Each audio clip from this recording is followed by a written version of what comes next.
Attention athletes, practice has now ended.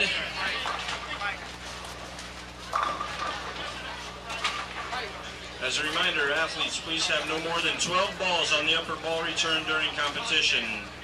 And coaches, please listen up. At the conclusion of your matches, if your team is eliminated, please remove your bowling equipment from the bowling center and contact Gary Brown once your team is eliminated. Spectators and guests, please remember to keep the walkways between the bleachers clear and that all spectators and guests remain on the carpeted area, as only the athletes and coaches are allowed in the tiled area. As a reminder, the Intercollegiate Team Championships as well as the Intercollegiate Singles Championships will be aired 4 consecutive Friday nights in May, beginning on May 4th on CBS Sports Network. Ladies and gentlemen, let's put our hands together and give these remaining teams a big send-off as they begin their third round of competition. Good luck and good bowling.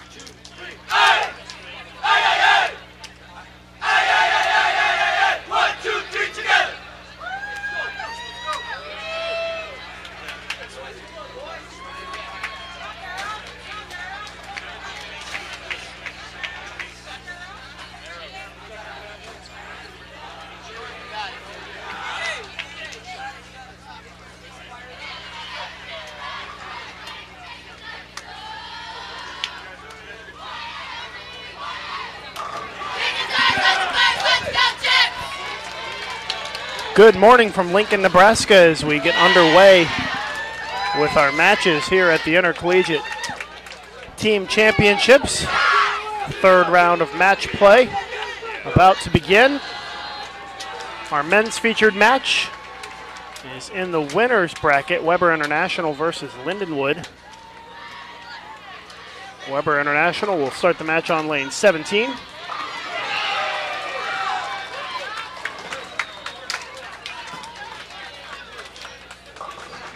Split to start for Cruz Webster, who competed in the Intercollegiate Singles just a couple of days ago.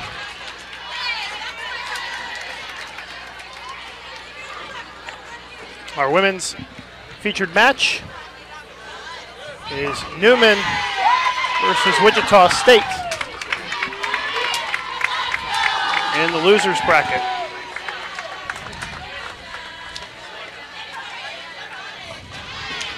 Format remains the same as yesterday.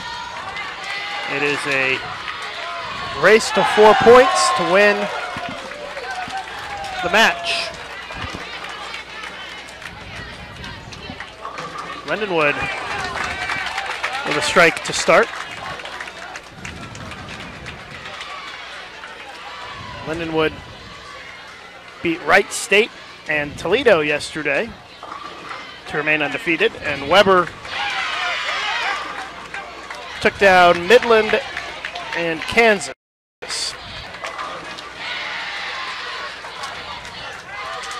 course, Weber, the defending or the runner-up from last year's national championships. They lost to Fresno State, which was eliminated yesterday. Wichita State women with a strike in the first.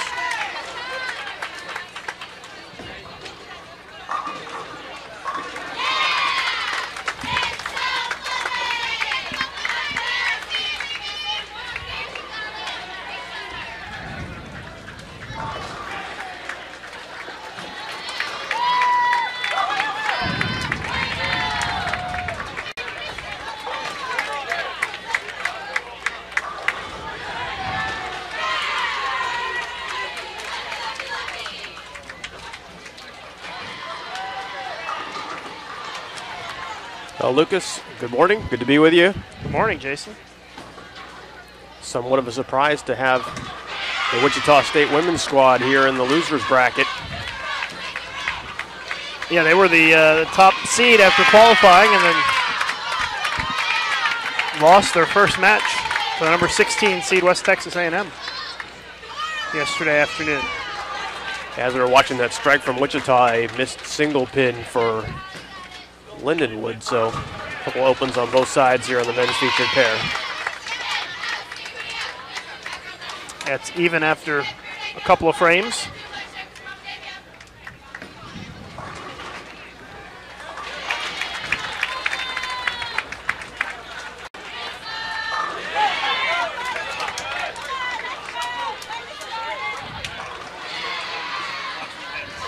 If you've been watching our coverage, you know that we'll do our best to show you all of the key shots from both featured matches on the men's and women's pair. We'll miss a couple from time to time, and we'll focus on the games that are closer and as it gets towards the decisive 9th and 10th frames.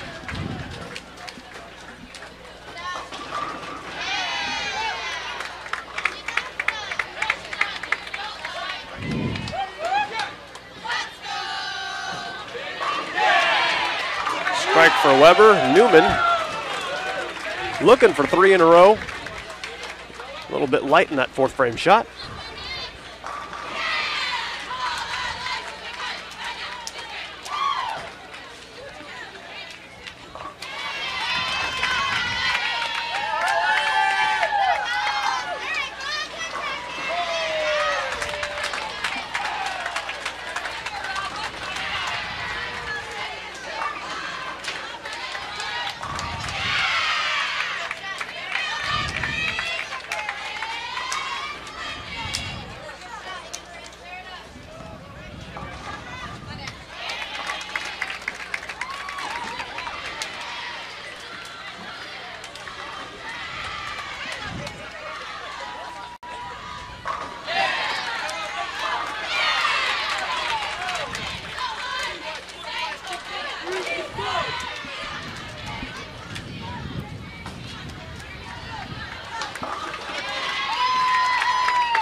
One, 2-8 for Wichita State in the 4th.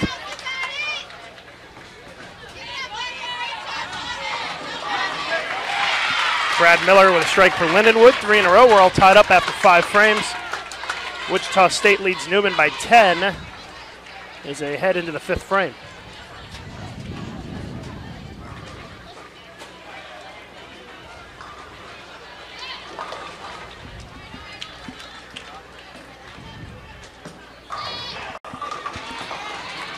Oh, what a break. Cruz gets that pin to fly across the deck and take out the 6-10. It's a nice break on a 3-bagger.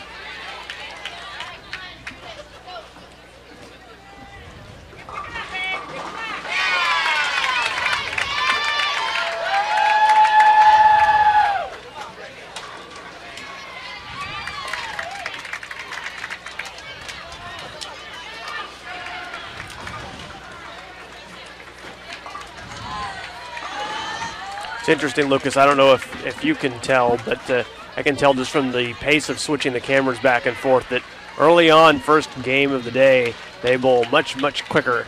And as things move along, they take their time significantly more. It's just the pace of play. It really does shift. Everybody's fired up to get started here to begin the day. And as these matches progress and the shots get even more important, yeah, they will things slow down a bit. A little amped up in the first game of the day, especially. Wichita is up by 7 after 5 frames.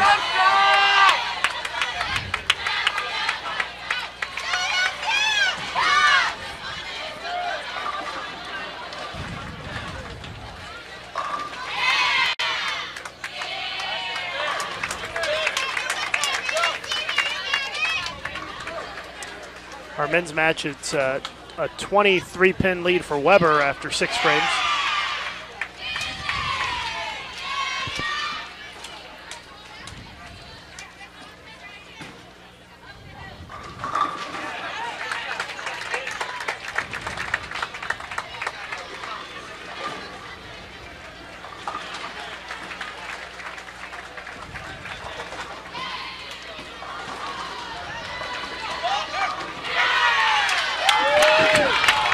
Wichita's lead's going to evaporate with that split. Newman. Of course, this is a battle of Wichita schools. Newman and Wichita State, both based in Wichita, Kansas. Weber is from Babson Park, Florida, which is just outside Lakeland, Florida. If you know where Lakeland is, it's just outside Tampa. Oh, look at that. Pocket 7-10 split. That'll tighten things up a little bit.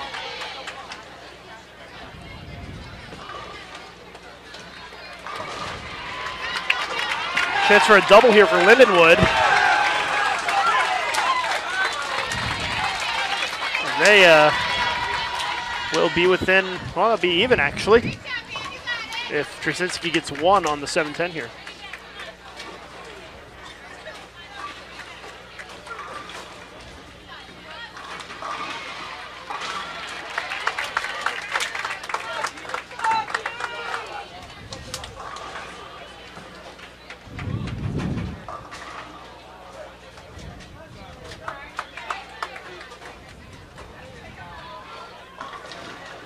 Lindenwood looking for their third consecutive strike.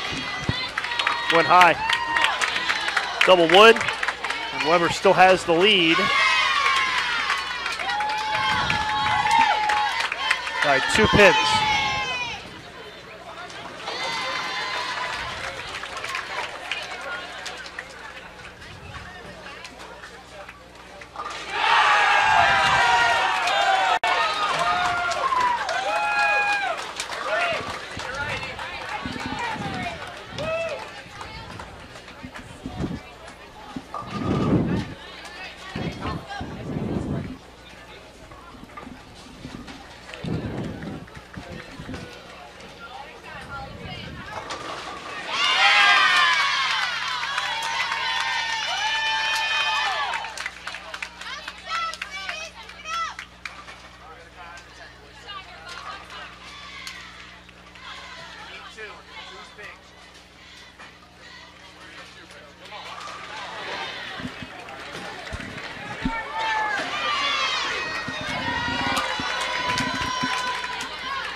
Newman trails by 5 in our women's match. And Wichita State has thrown back-to-back splits, but Lindenwood with a missed easy spare. So Weber will have the lead going into the 10th frame. Wichita State had a double before that shot. And they're up by 13. Big 10th frame coming up in the men's match here for Lindenwood. They can max out at 198.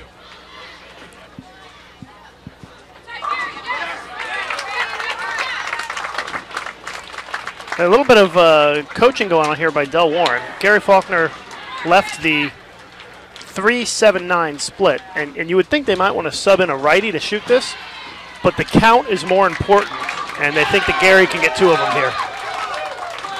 So he takes the 2 instead of subbing in the righty to try to go for it. And it's a 5-pin lead for Weber going into the 10th frame. I think that's a smart move. And now Weber just needs to spare in the 10th to win the game.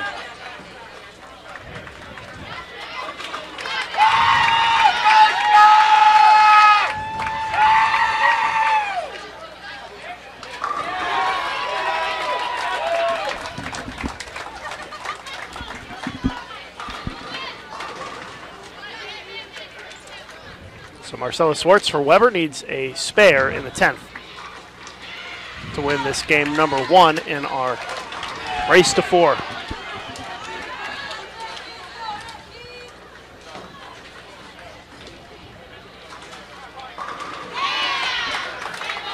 Mark to win. I think everybody thought that one struck. Leaves the 8-pin. Seen a lot of 8-pins here. I think this bowling center has a tendency to leave 8-pins. Women's match, Wichita State up by 13, entering the 10th frame, but Newman working on a strike, so potential for that to change here if Jazzy doesn't double in the 10th. Gets the first one.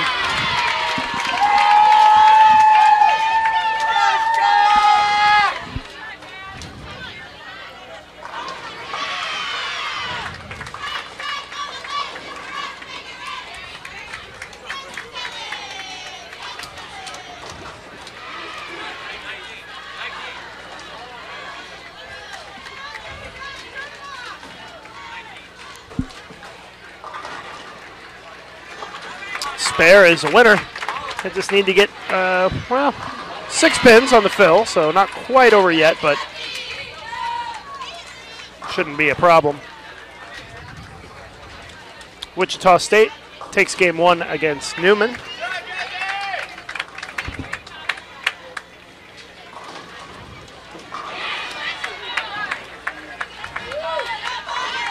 Look at the women's scoreboard. Yep, you can see Wichita in the 190s. Newman only shoots 173 here in game 1. Marcelo is up now, needs 6 for the win. Smart play, throws it right up the middle of the lane.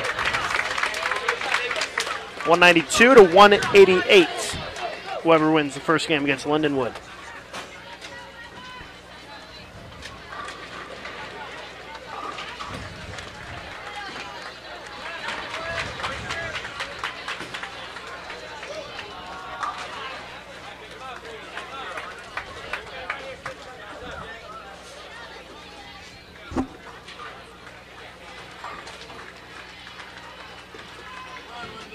Next door, it appears Kansas up 1-0 over Toledo.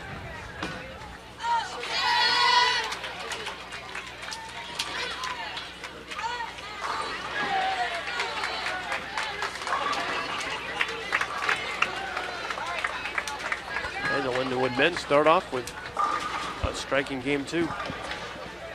Oh, look at that. It looks like they're putting the match tally in by the team names this morning. I don't know if they did that yesterday or not. You can see Matt Lawson down there getting some B-roll video. He's our resident video feature guy. That's his official title. Yep, pretty sure. He makes videos that are pretty cool. That's his job.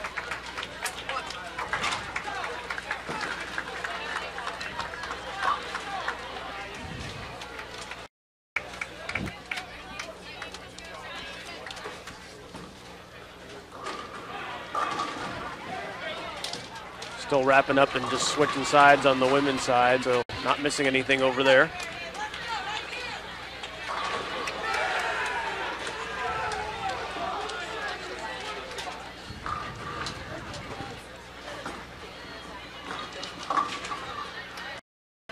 He's bowling fast, Midland and William Patterson. They're almost done with the second game already on the men's side.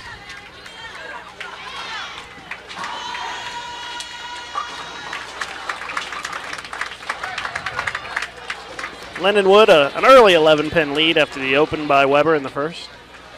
Still waiting on the women to get started. They're all huddled up, getting some advice from their coaches.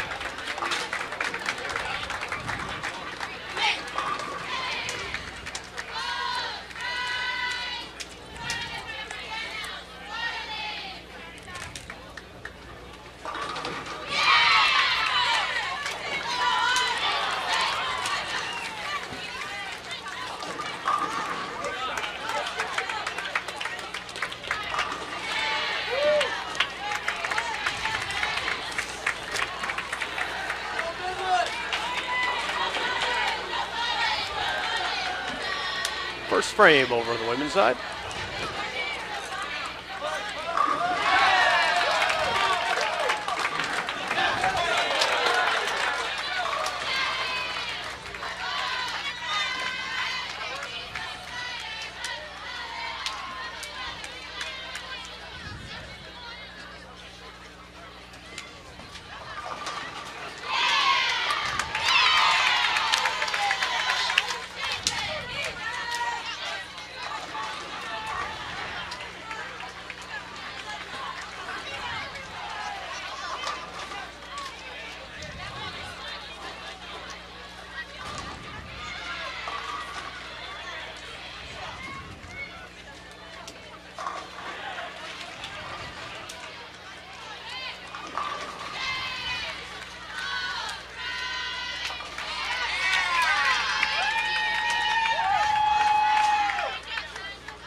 Third frame for Weber, trailing by 11 pins.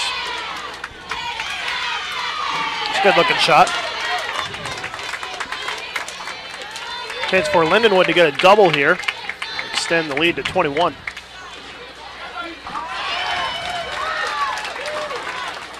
Nope, 3-6-10. That'll give Weber a chance to take the lead. Well, get within one, I should say.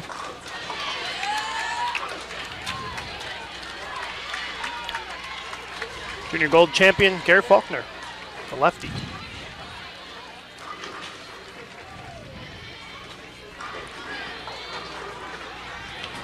Good shot. Back to the women's side. Newman's off to a quick start with a double. Wichita State started with the spare.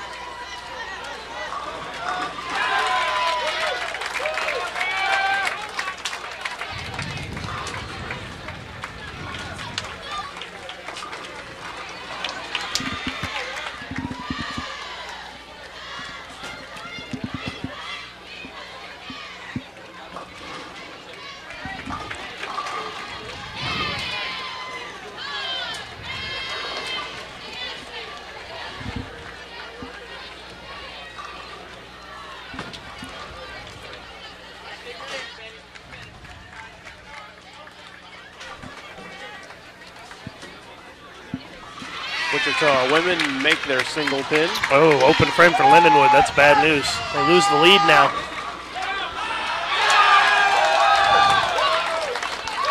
And cheering ears for Kansas. They just doubled.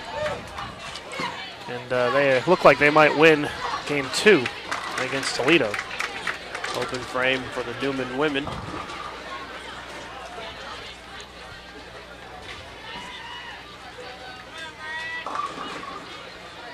Some of the other matches going on. Midland up 1-0 on William Patterson. Women's side, Lindenwood leads Midland 1-0. McKendree up 1-0 on Weber. West Texas A&M leads Maryland Eastern Shore 1-0. Stephen F. Austin up 1-0 on Calumet on the women's side, and Pikeville leads Florida State 1-0. On the men's side, Wichita State up 1-0 on Robert Morris. Notre Dame leading Morehead State 1-0. St. Ambrose up 1-0 on Calumet. And that should be all of the matches that are going on.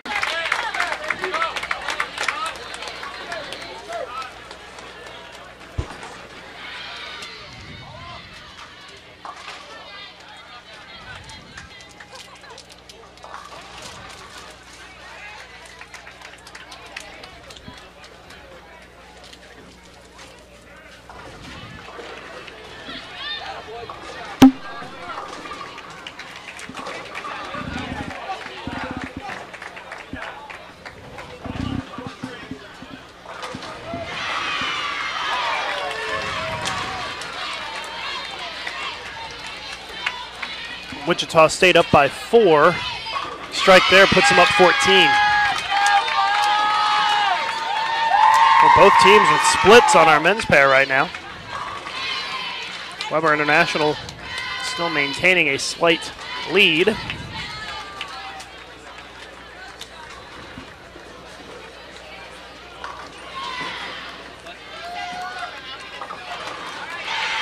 Attention guests and spectators.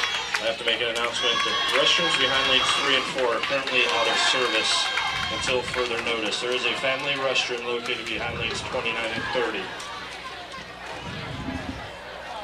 That doesn't sound good.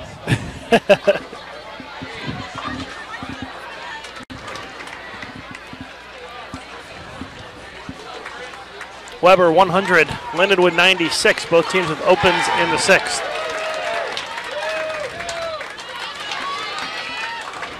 Three-bagger for Wichita State. They are now up by 24 against Newman. There's a strike for the Lions in the 7th.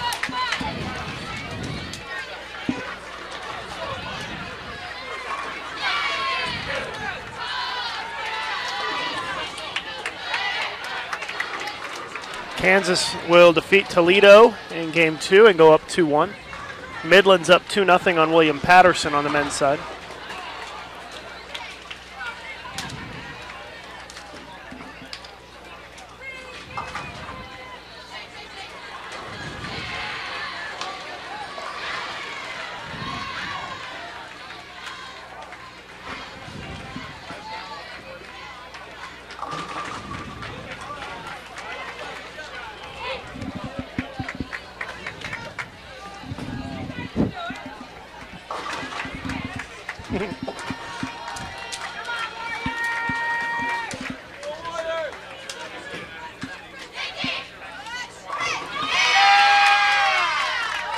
Looks like they're going to have to spot a pin on the men's side for Weber. Lindenwood a chance to take the lead. Oh, look at the little weak hit for the strike. That'll put them up by 6.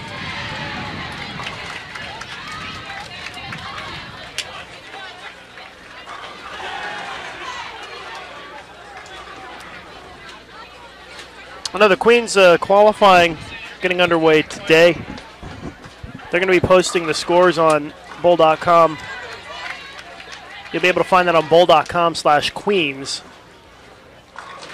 for the Queens qualifying results. And Terry Bigham, our co-worker, will be out there to write a recap on the day's competition. And we will have live streaming from the Queens on Sunday and Monday during match play.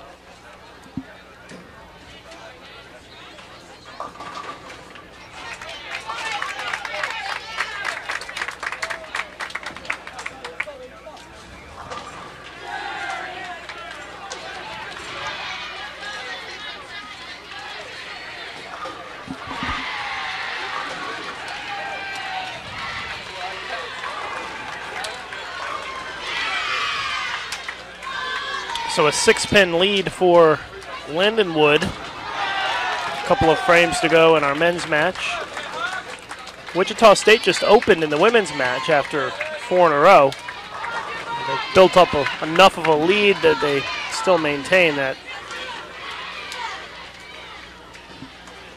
lead.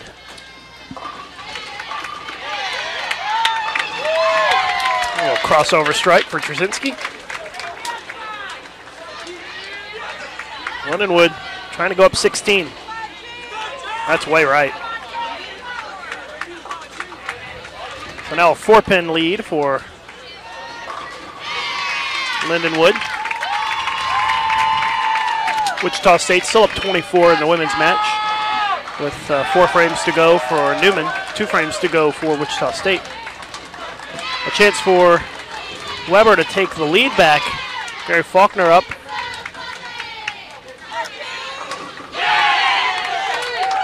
And Weber moves into the lead by 6.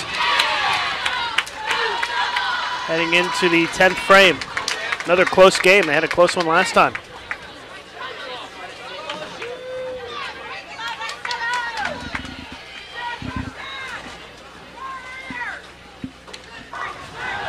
Wichita State can put away game 2 with a strike here. Yep. Got it.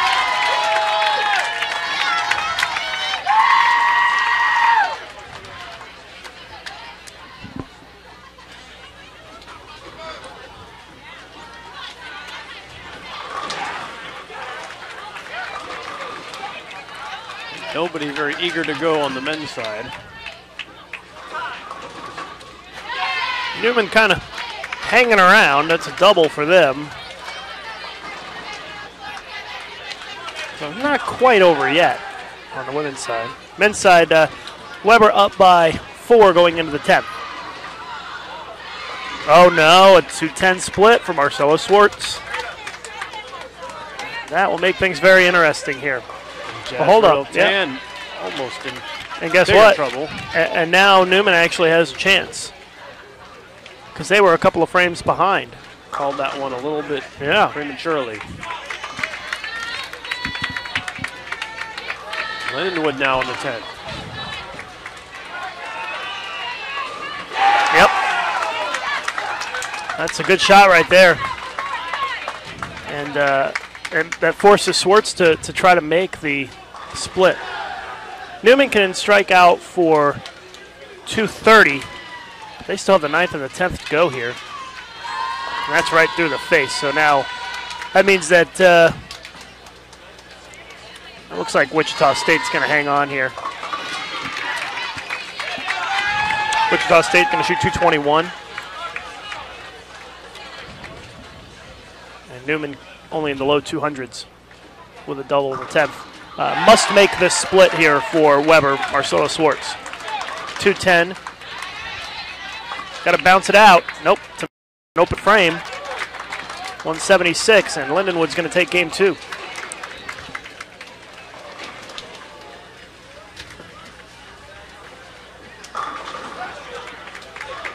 Brad Miller just needs a couple of pins here on 2 shots. It's good enough.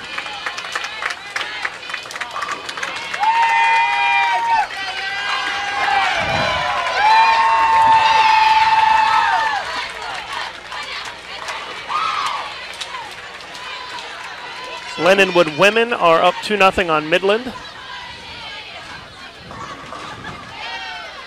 Just had that one come in.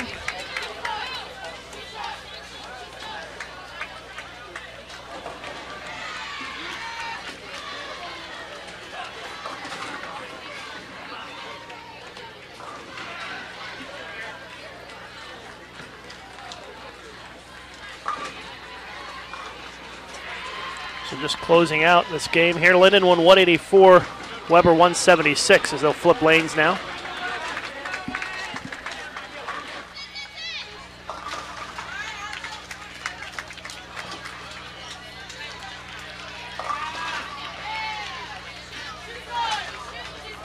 If you're just joining us, you're watching live coverage of the 2012 USBC Intercollegiate Team Championships from Sun Valley Lanes in Lincoln, Nebraska. Jason Overstreet and Lucas Wiseman with you. This coverage brought to you compliments of the United States Bowling Congress and its membership. Thank you to all the USBC members who are watching. Remember, if you bowl in league, make sure it's a USBC certified league so we can continue to provide you Bowl TV coverage and also have programs like USBC Collegiate.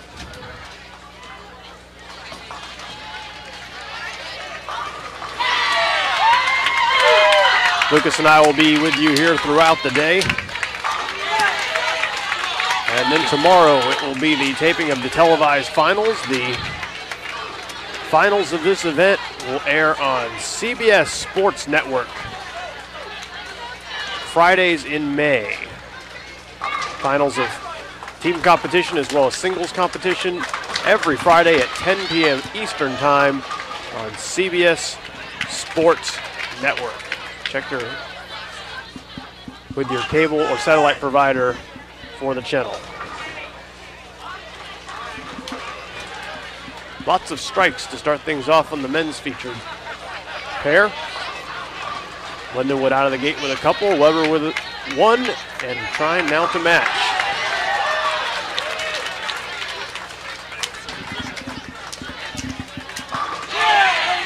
Yep, both teams with doubles to kick off game 3. Match tied 1-1. On the women's side, first frame, haven't missed anything.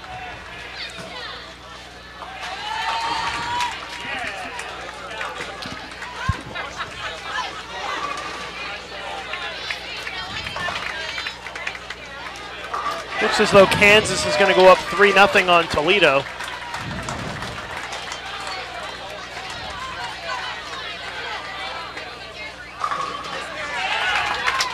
Lindenwood with the front 3. Midland men lead William Patterson 2-1.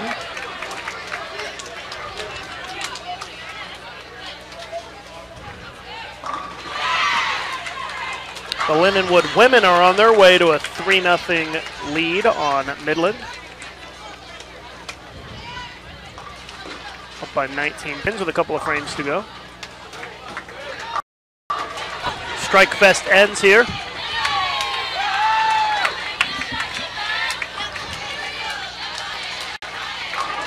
wants to know how Wichita State's doing against Robert Morris. It looks like it's 2-0 Wichita State. It's a little far away. See if I can keep an eye on the board. Notre Dame leads Morehead State 2-0. We already told you Midland's up 2-1 on William Patterson. They're still doing some updates. On the women's side, McKendree leads Weber International 2-0. It's a winner's bracket match.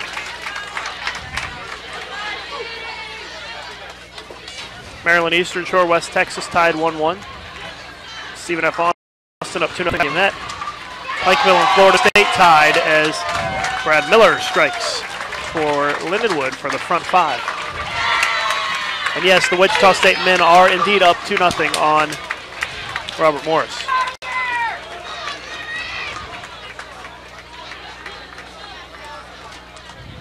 For those of you just tuning in, they bowl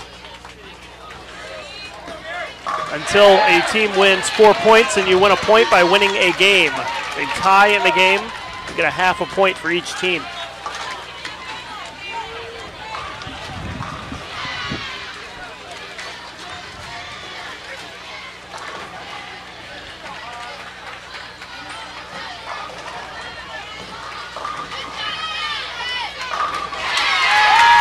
Wichita State up by 11 here in game 3 against Newman. String of strikes ended for Lindenwood with that 6-10.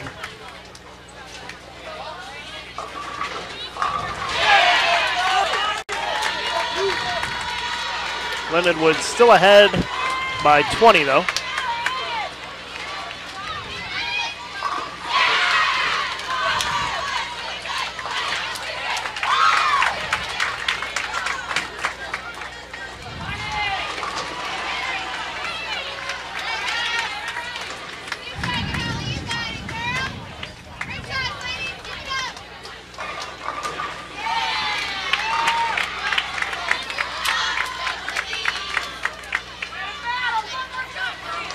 Weber looking for 3 in a row, trying to cut the deficit down to 10.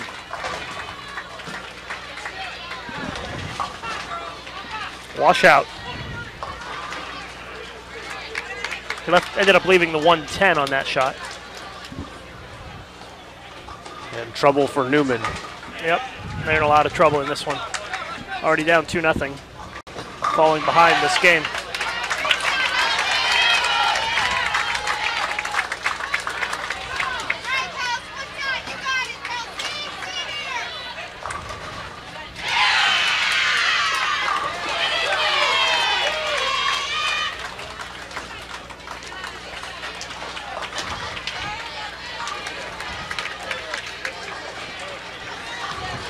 Both these being shot at the same time. We'll get a wider look. Newman can't get the split, but Weber does get the washout.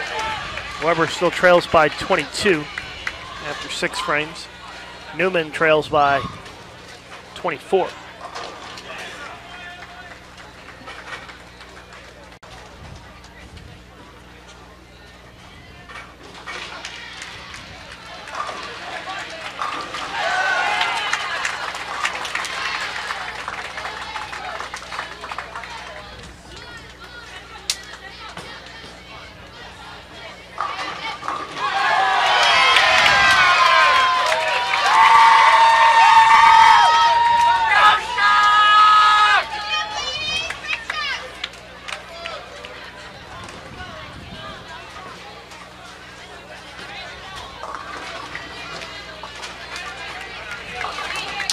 Big split for Weber. They're in a lot of trouble now. Down by 25, 35. Wow, it just jumped into the 40s. 48 pins they're down by. Yeah, this one's slipped away, I'm afraid.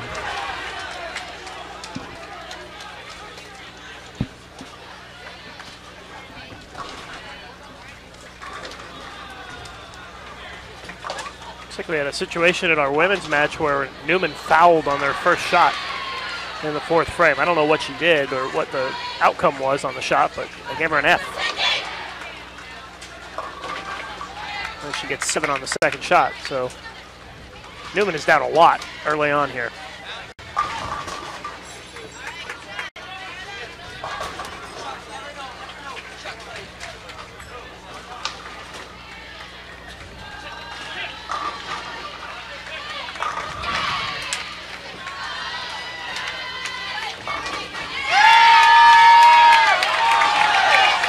Another strike for Lindenwood. That'll lock it up. They are going to win game 3 and go up 2-1 on Weber. Lindenwood women are up 3-0 on Midland.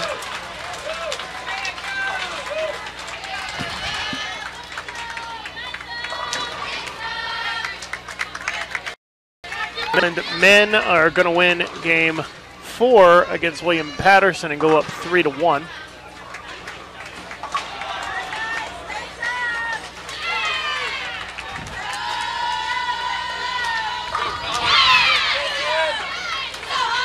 The scoreboard on the men's side. You can see Lindenwood's line on the top. Yeah, it's a bit of a blowout here in this game.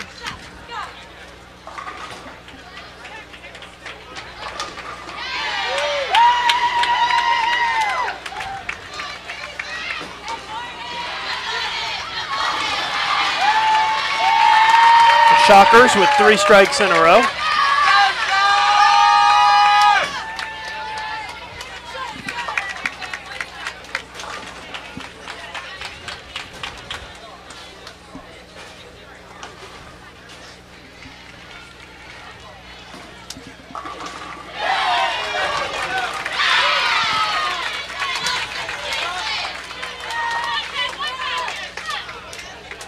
Like Weber's kind of throwing in some subs here, trying to experiment with some stuff since they've lost this game already.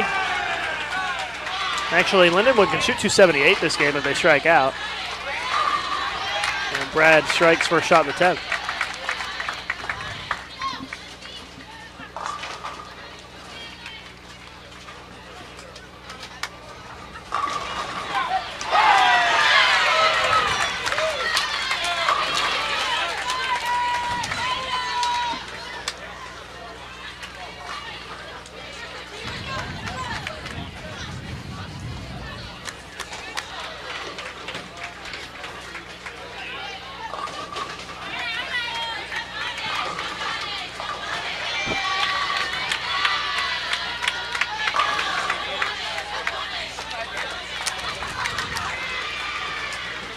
Put in the sub for Lindenwood, and even the subs can strike this game. Newman down by a lot. More than 50 pins against Wichita State here in game 3.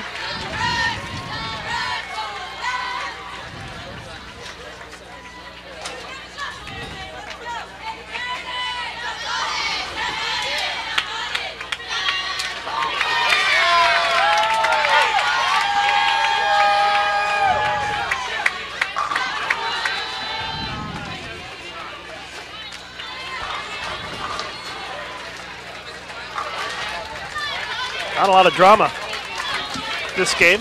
Lindenwood ended up shooting 278. It's pretty good. One of the higher games we've seen this week. Yeah, great game. The Lindenwood women are absolutely on fire. Front 5, leading 3-0 on Midland. They look like they're on their way to a win in this match at this stage.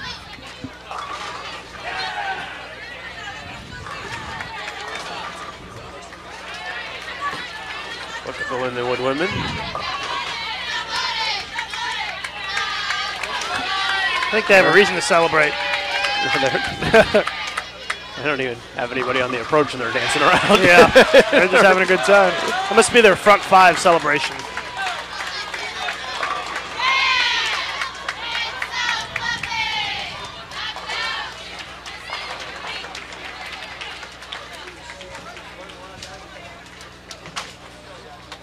See if they can make it 6 in a row.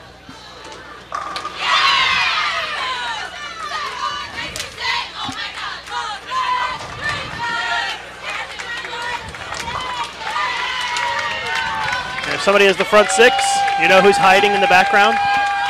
Matt Lawson. Right there to catch it. Apparently they do that after every strike. I don't know. Keep going to go with their little song. It's going to make me start whistling it, get in my head. It's kind of catchy. Lindenwood women. Fortunate this is not the NFL and there are no excessive celebration penalties. Exactly. Double for Newman, but they still trail by 41. Midland men are up 3-1 on William Patterson. Looks like Wichita State's up 3-0 on Robert Morris on the men's side. Oh, wow. I don't know how well you could see that on the live stream. That pin wobbles and wobbled and finally it wobbled like Gary Schmidt. I got to do a score correction. That's front 7. Oh, wow. I looked over just enough, soon enough to see that the pin was going down while the pin setter was on the way for it.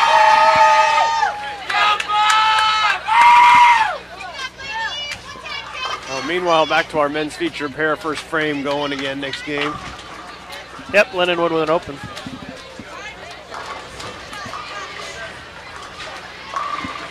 And Newman's throwing some strikes against Wichita here at the end, but I mean, they've now made it so Jezreel Tan has to mark in the 10th, or at least get nine pins on 2 shots to guarantee a tie. But your player of the year, I think chances are pretty good that she's going to get the mark. Lindenwood with the front 7, left side of your screen. Make it front 8. Yeah. Couldn't get the camera on it fast enough.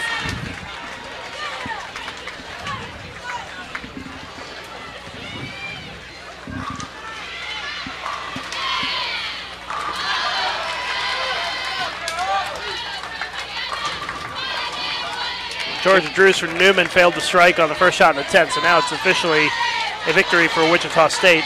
They go up 3-0 on Newman.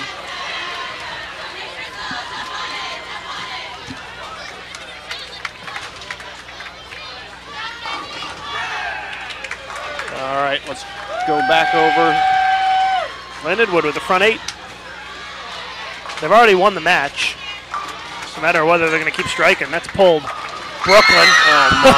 Oh, wow. What can you say? Luck is on their side.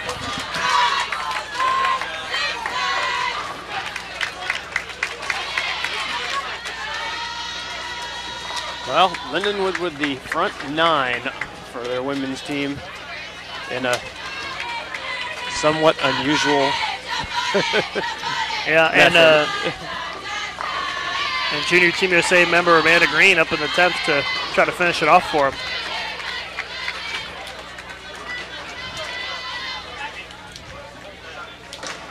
And Matt Lawson right in the mix.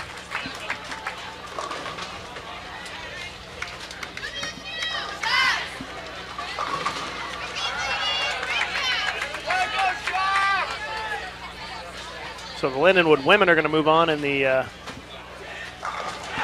winners bracket, the women's division.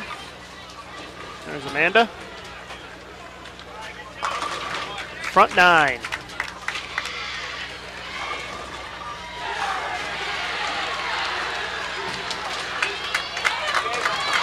Got it. 10 in a row. They just keep on chugging here. 210-174. Wichita State wins game 3 against Newman. Shockers up 3-0.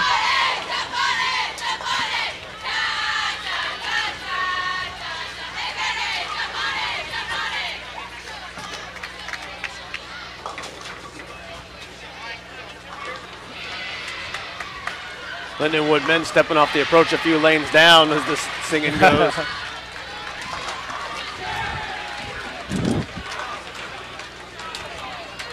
And really, there's no pressure here for Amanda because they've already won the match 4-0. Well, just sort of the novelty of Yeah. it, a rare feat. I mean, You don't see it too often. 300 games. Oh, you said it. I know, I know. Everybody knows why we're watching. Front 10 for Lindenwood on the women's side. Do that pretty good. 11 in a row.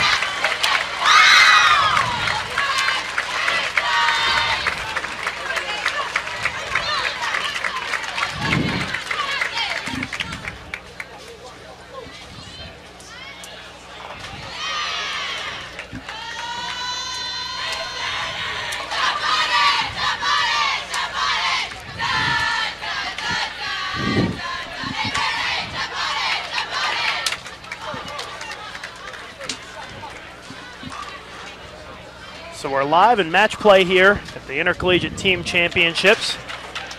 A rare opportunity for a Baker 300 game.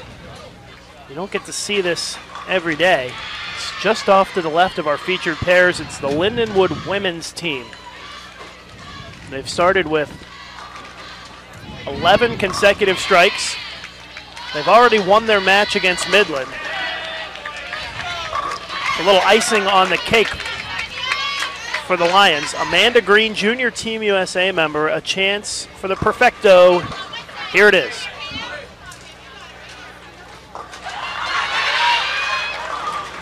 Oh, the 4-pin stays up, and it's a 299. And the entire bowling center erupts into applause because that's not something you see very often. A 299 Baker game here at the ITCs.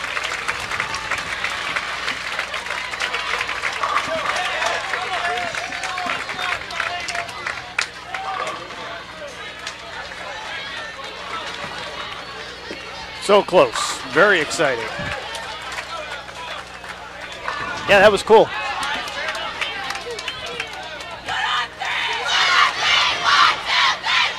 All right, now back to the issues at hand. Weber's up by 11 on Lindenwood.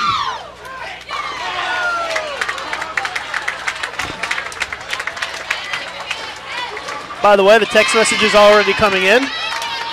At least you didn't say it, Lucas, so if she misses, it's on Jason. I think you got to take the blame for that one. Fortunately, it wasn't in a situation where it really mattered, so the score didn't matter too much. It just would have been exciting. But still, 299 is a great game. You don't see teams in Baker competition start with the front 11 very often. Good shot there by Gareth Faulkner, and he's in the anchor spot now for Weber. It's an interesting change. We've had a few people in the anchor position this week.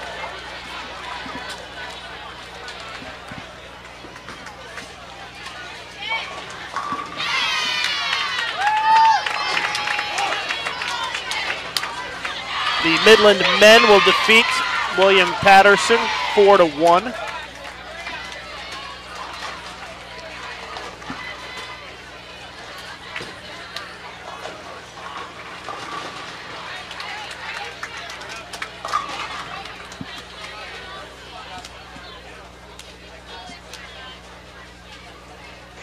Our defending women's champs, Maryland Eastern Shore, are going to go up 3-1 on West Texas A&M. That's a loser's bracket match, and that's a missed single pin by Lindenwood in the 6th frame. They only have 71 in the 6th. 4 opens in 6 frames.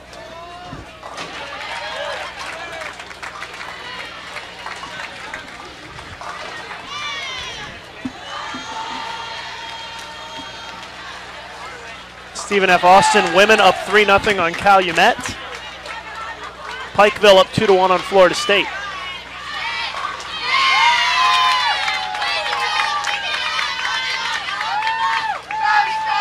Notre Dame up 3-0 on Morehead State. St. Ambrose up 2-1 on the Calumet men. Kansas leads Toledo 3-1, and they're up by 9 with 3 frames to go in Game 5.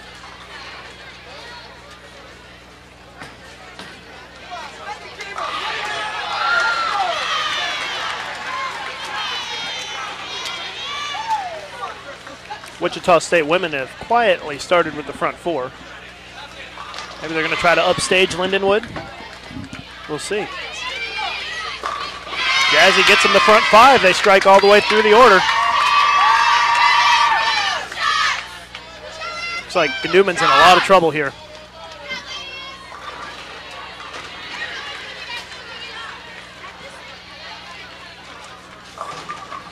Oh, what a break for Weber. They're up by 23 with 3 frames to go this game.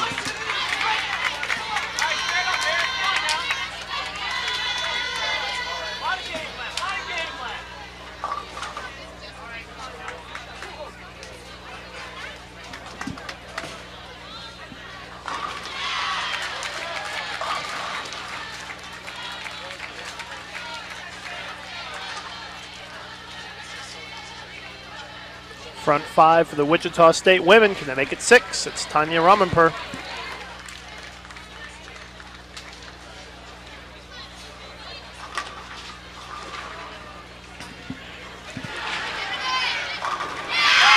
Look at that. Some of these teams got their striking shoes on this morning.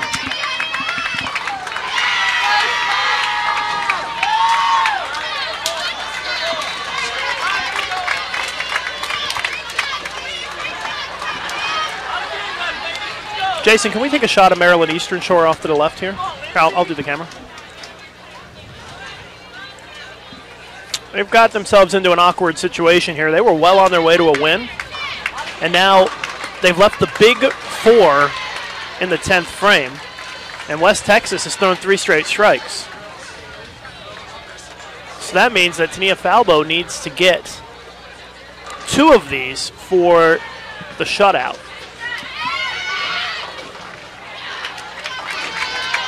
She did it. So they shut him out by a pin.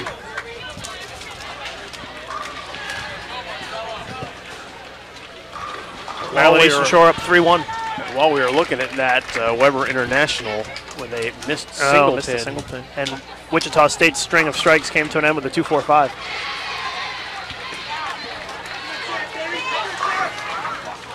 Weber still ahead by 12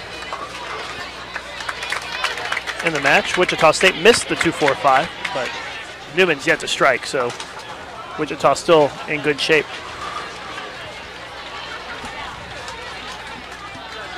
Kansas up by 18 on Toledo going into the 10th frame and leading 3-1 in the match. So Kansas on the cusp.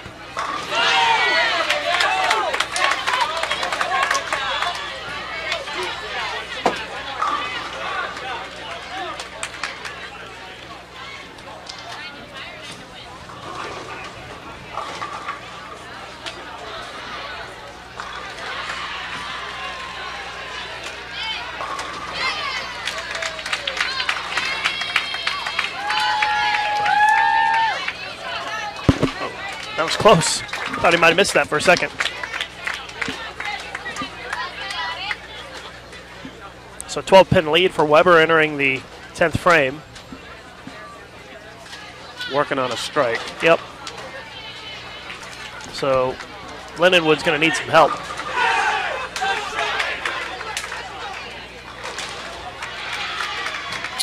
Wow, what a turn of events in the Kansas-Toledo match. Kansas was up 18 going into the 10th frame, and they open in the 10th.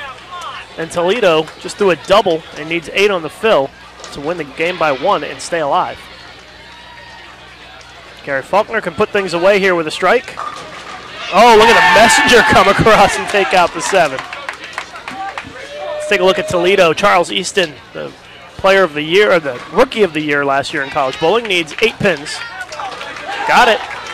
Well, that's a massive 10th frame comeback there. Down 18 going into the 10th and win by 3. That'll deflate Kansas a little bit, I think.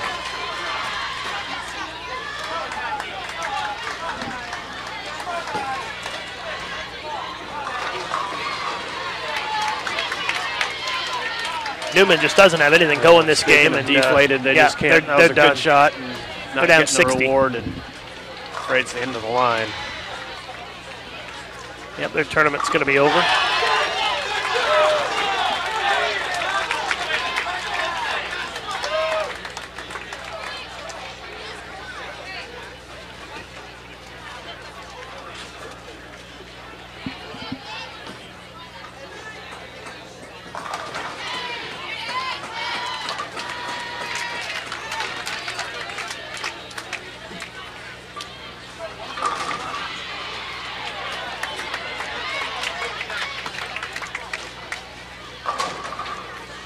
Wrapping up this game. On the men's side, we're going to be tied 2-2.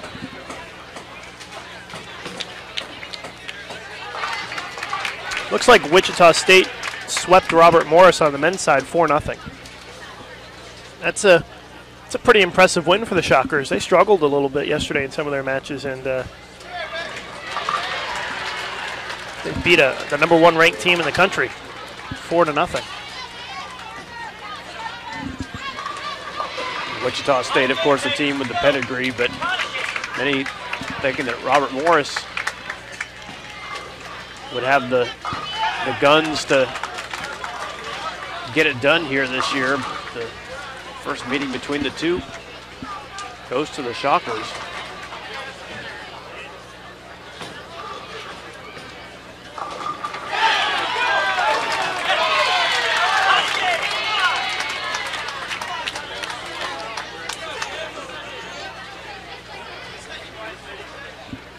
Well, in the women's match, Wichita State's had a couple of opens down the stretch. So Newman is not shut out, but they need a lot of strikes to have any chance here. Well, Jazzy's going to make it easier on them. 210. Misses. 210 for Wichita. Newman can strike out for 231. This doesn't give them a lot of room for error. Kind of unusual one team finish, another one all so far behind. Yep. Shooting in the 7th. Well, At that's not conducive.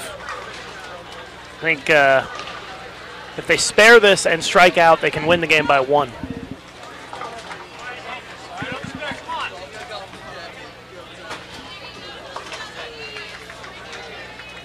Seems unlikely, though, given that they've had 1 strike in 7 frames, and they would need to throw 5 in a row. Yes, But you never know. But still have to make this to have any chance. Otherwise, their tournament is over, and it's over. A good season by the Newman women, though. They won their first regular season tournament in school history this year. First frame now for Game 5 on the men's featured pair.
Both teams starting with a spare here in Game 5. Lindenwood with the single pin leave in the second.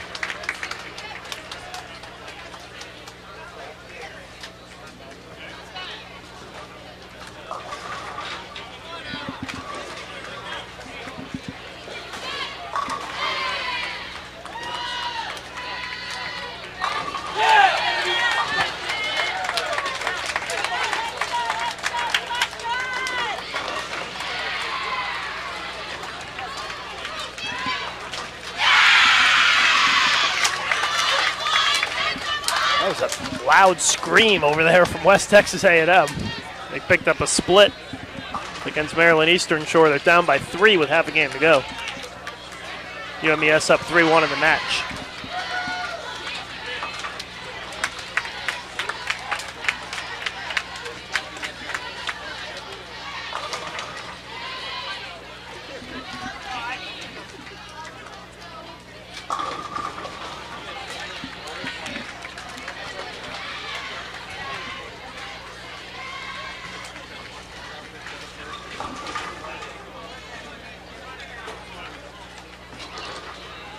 For the double. 210 instead.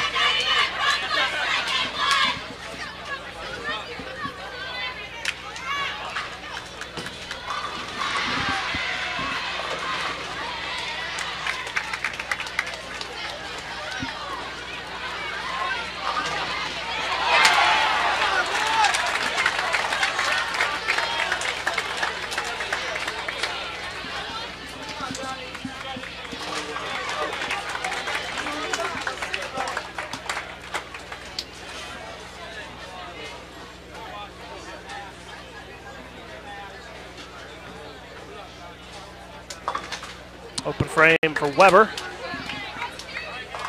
So that means Lindenwood leads by 11 now, after 3 frames. Could certainly see this one go into a 7th the way that they've been back and forth. All right, babe, finish up strong here.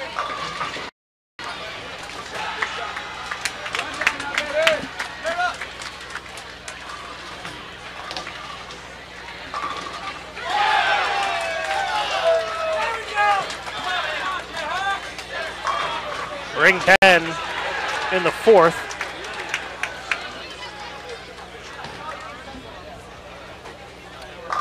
This match going pretty slow too. Pretty far behind some of the other matches. Doesn't surprise me, it's a winner's bracket match. Final score was 210 for Wichita State, Newman 168 as they are high-fiving, and that one is over. There's a look at it. All those players know each other very well, both being from Wichita, so bittersweet for Wichita State to knock out their crosstown rivals, Newman. Some tears out there as well, probably from some of the seniors. Always rough when it comes to an end. Yep. Like I said, Newman had a great season, nothing to be upset about.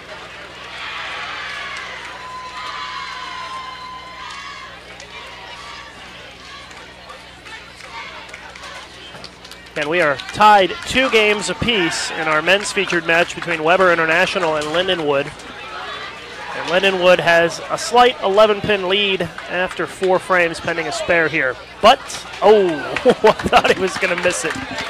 That ball, if the lane was another 6 inches longer, it probably would have missed that spare. Boy, Kansas is blowing it in the 10th again. They just split in the 10th on a double, and Toledo's going into the 9th frame with a 3-bagger. Unbelievable. That one could go to a game 7. Boy, since they put Faulkner in the anchor spot, he's been good. He's stroking it right now.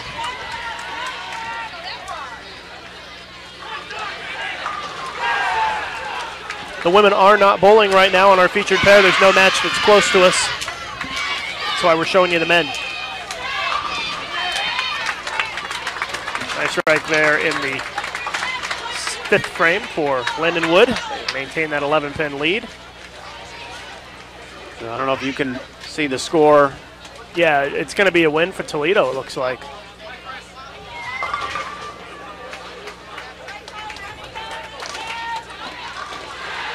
Yeah, it's, I don't even think they need a mark.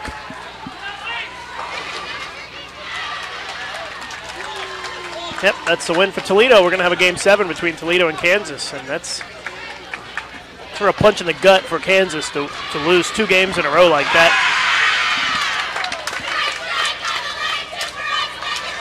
Maryland Eastern Shore up by 15 against West Texas, but West Texas just doubled to cut it to 5. It's a must-win game for West Texas on the women's side. A few pairs away from us.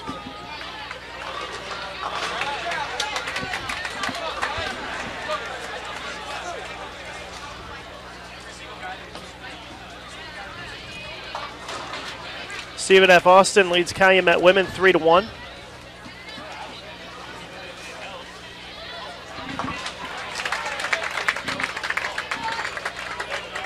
Well, Maryland Eastern Shore opened in the 8th, so now they trail by 6.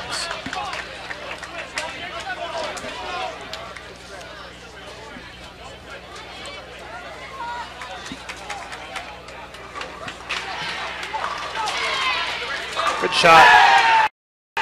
Chris Sarievas from Lithuania. Great shot on the 7th frame for Weber.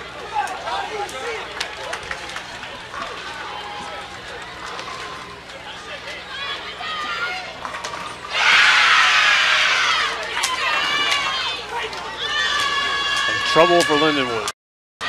4-7-9 split.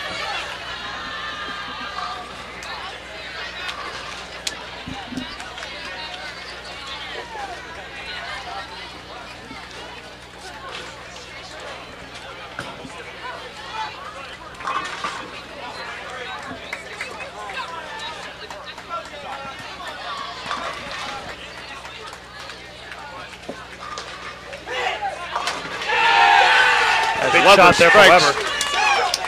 We take a look at Maryland Eastern Shore in a lot of trouble down there. West Texas, you can see them, they're smiling, having a good time. They should be. They have 3 strikes in a row. And it looks like they're going to win and force another game against the defending champs. just missed, unfortunately, a great spare conversion for Lindenwood. Lindenwood makes the spare. 4-7-9.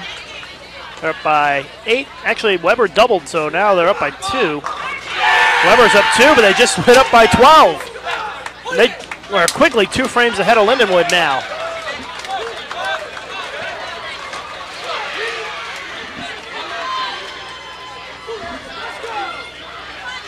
A lot of pressure on Lindenwood now because they're 2 frames behind, and Weber There's the jumped out scoreboard. to a 12-pin lead.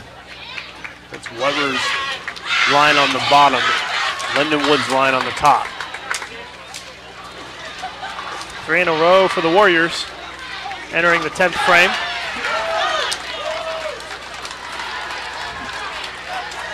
And Weber can strike out to shut him out. Oh, 8-10. Pocket 8-10, and that's going to, well, that's all but a loss right there now for Lindenwood.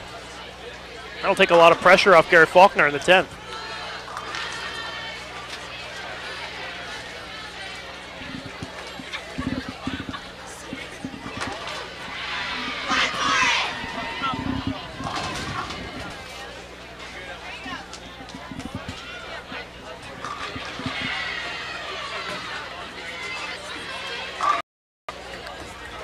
They're up by 44 at this stage. But so many times I've said that it looked like Kansas is on the verge of winning, and then the back half of the game is a disaster. Well, they're not letting up this time, it appears.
.214 for Weber. Lindenwood can shoot .203 with a strike here.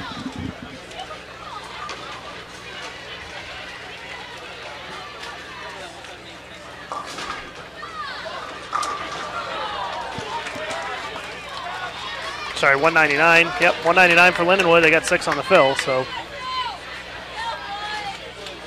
That ring 10 for Kansas stops a string of strikes for them, but they have a commanding lead. Yeah, they're ahead by 44.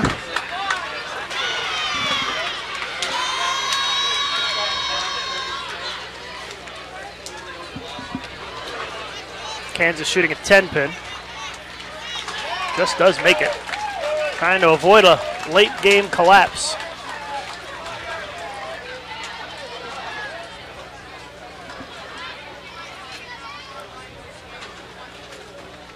Looks like we lost everybody on the stream for a minute. Hopefully it'll bounce back here and be okay. Had some intermittent internet connection issues here this week.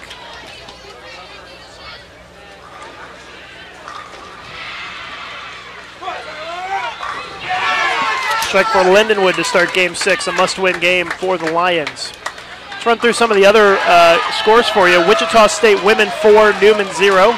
Maryland Eastern Shore 3, West Texas A&M 2. Stephen F. Austin 3, Calumet 2.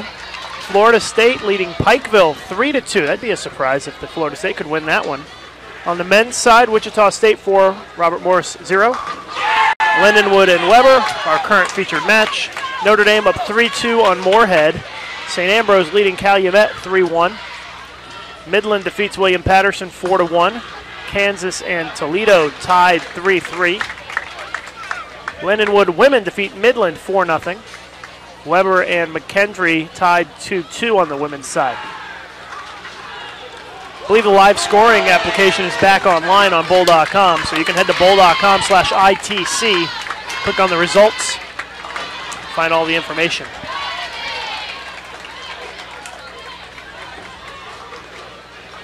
Lindenwood has started with a double. Weber has started with a strike. Let's see if Weber can match.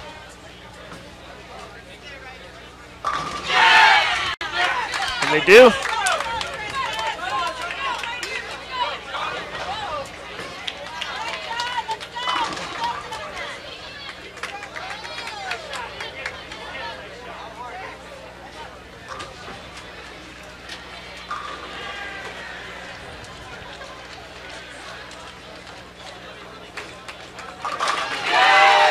Three in a row for the Lions.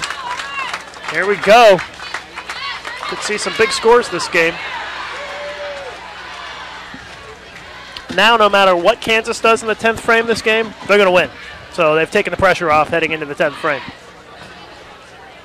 So Kansas is going to defeat Toledo 4-3.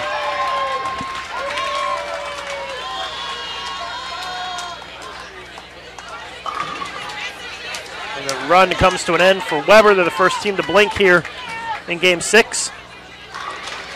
So Lindenwood has an 11-pin lead, a chance to make it 21 with a strike right here. Oh, wow. That one didn't hit very well, but it carried. Front four for the Lions.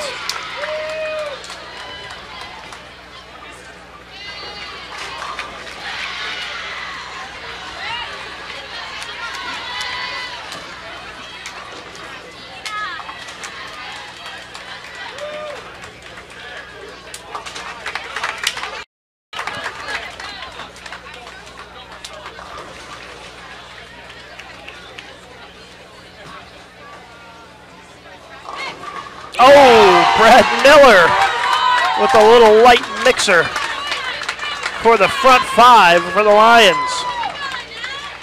Boy, that 8-pin went late.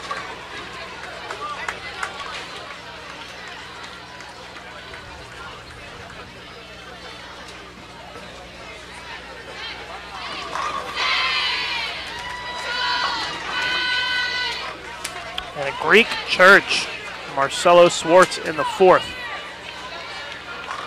That's not a very good result when your opponent has the front five. So now Weber suddenly in a world of hurt here.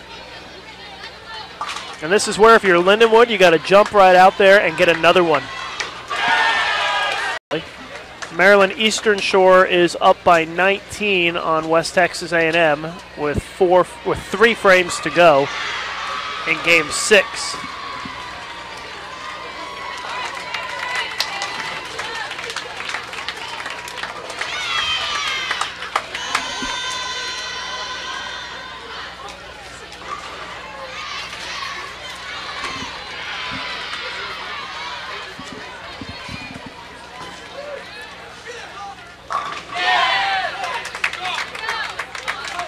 Double for Weber. It's their only hope at this stage is to find a way to keep striking and hope for a little help from Lindenwood.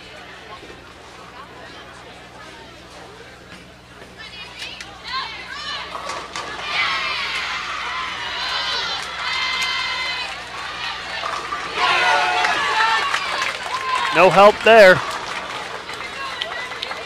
Strike in the 8th for the Lions. They can shoot 279 this game. They punch out in the 9th and the 10th. The best that Weber can shoot, 252. Oh, Weber's keeping their faint hopes alive here.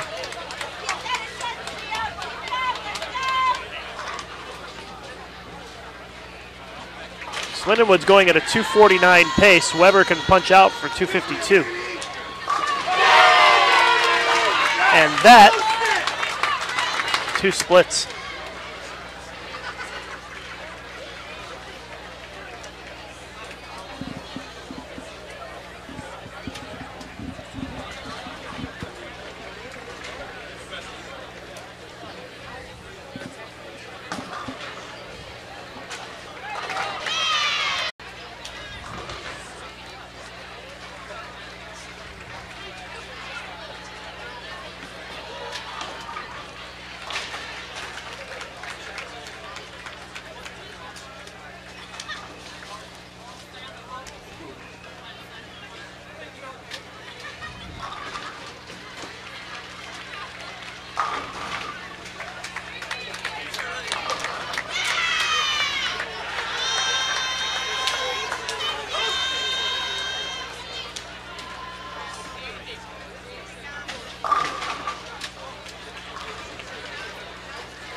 Wrapping up game 6. We're going to head to game 7 in just a minute.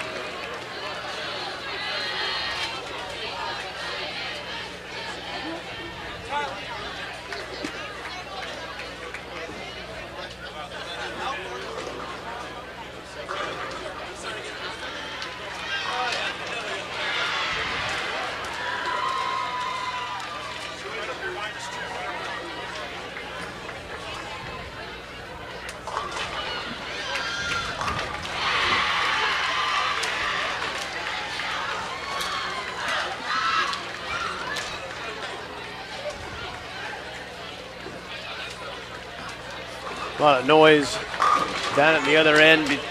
The match between the Weber women and Kendry. Yeah, it seems like there's some good matches going on down on the low end of the bowling center. Of course, far away from us.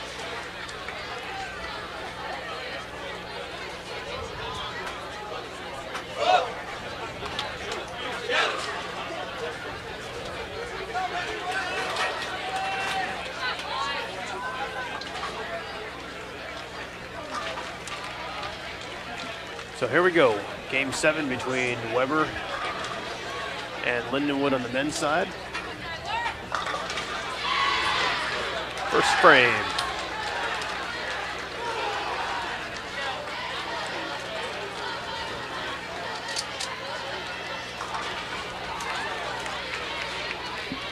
All tied up, 3-3. Good way to start.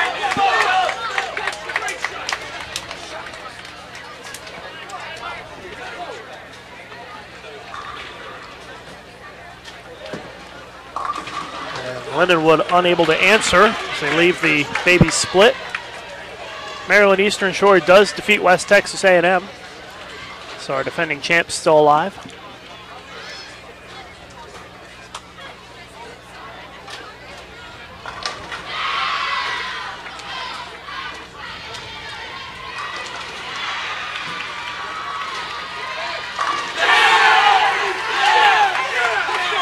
Back-to-back strikes for the Warriors.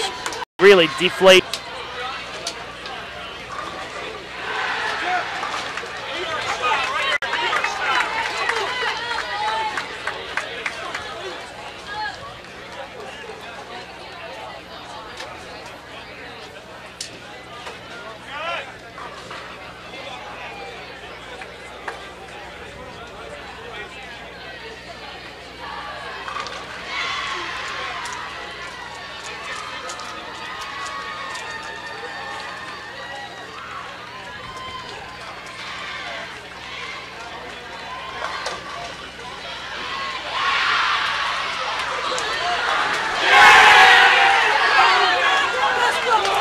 3 in a row for Weber.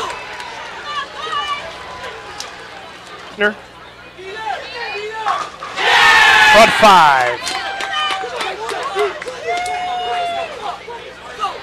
How genius does Del Warren look right about now, putting Gary Faulkner in the anchor position for Weber. He's been brilliant. Oh, big trouble now for Lindenwood.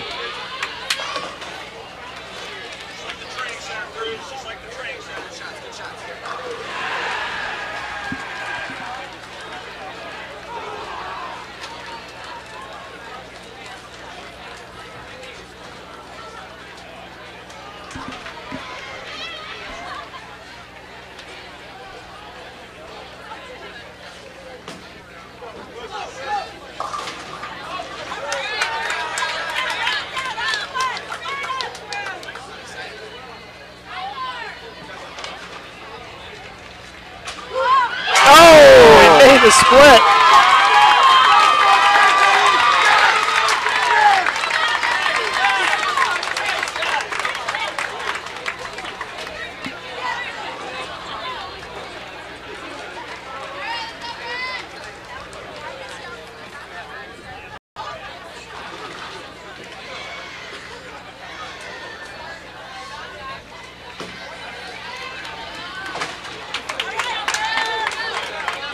Still, it's a big lead for Weber. 42 pins. A little late hit on the 9 pin.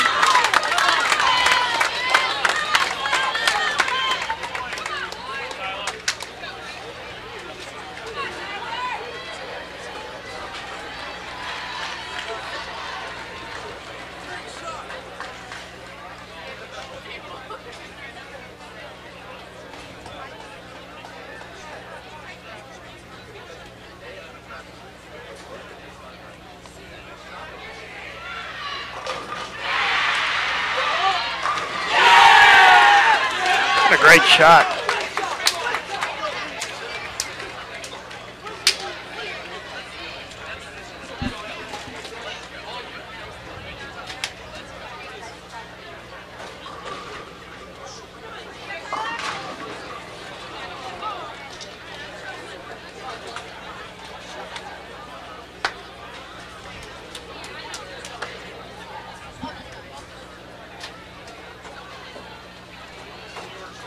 Look at the scoreboard.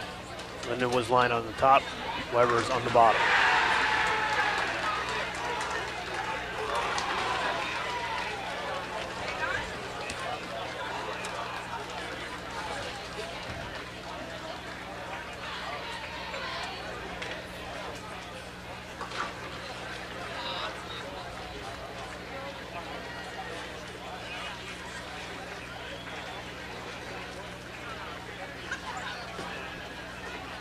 For a double.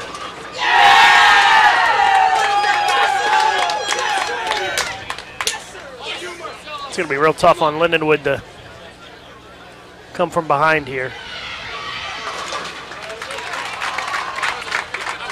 They trail by. Boy, no matter how you do the math here, it's not good for Lindenwood. They're down 52. There aren't very many frames to go.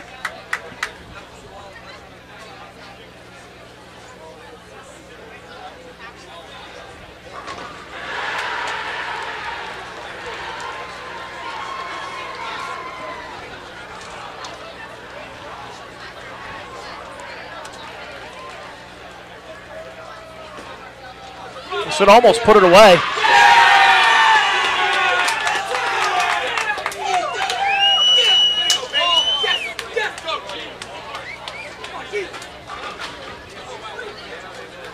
Yeah, that just about does it. And that really does it. So Weber wins 4-3. It's tough for Lindenwood because they're only in the 7th frame, but they've already lost. That's how good Weber is bowled.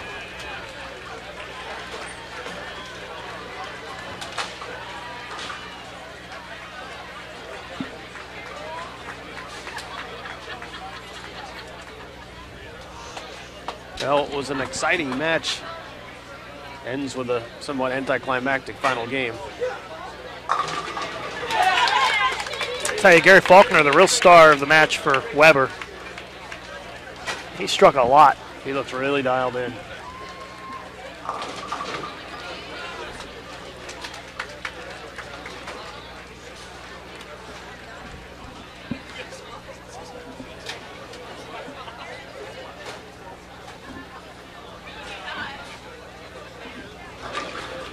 Well, I know we've had some feed problems here in the last hour. Apologize for that. We're at the mercy of the internet provider that happens to service this bowling center. I'm afraid all of the problems are strictly with the internet connection. Can only do so much. Beyond our control. So I appreciate your patience and apologize for the frustrations.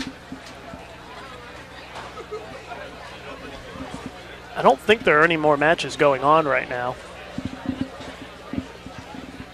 No, I believe this is the last one. Yep, looks like it. Here in front of us.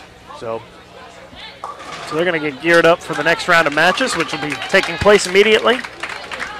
Probably give the teams a little bit of time. So if you are new to joining us, we've just finished the first round of match play here at the 2012 USBC Intercollegiate Team Championships live in Lincoln, Nebraska. Jason Overstreet along with Lucas Wiseman with you. We'll have live action today up until when we reach the final two teams in the men's and women's side, and that's when we'll get set for taping the telecast tomorrow. Telecast of the ITC finals as well as the Intercollegiate Singles finals will be on CBS Sports Network. It will air every Friday in May at 10 p.m. Eastern time. So be sure to remember to set your calendars for that. 276 for Weber. Lindenwood only going to shoot 191 even with the strike on the fill. So that's going to do it for our opening round of the day. The next round is going to get started immediately following the teams getting to their lanes and getting set to go. So we're going to take a break, but we'll be back in just a few minutes here on Bowl TV. Don't go anywhere. We'll see you back here in a couple minutes.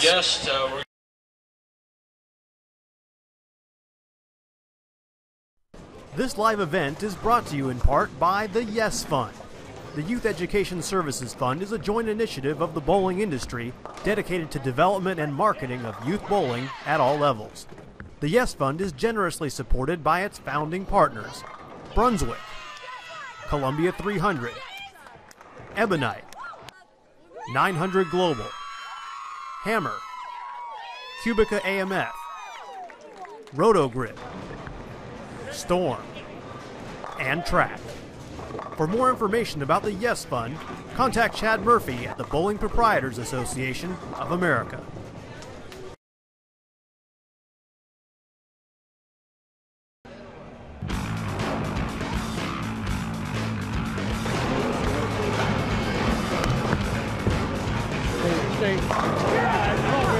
Come on, baby. Come on, baby. Let's go, guys. Let's go.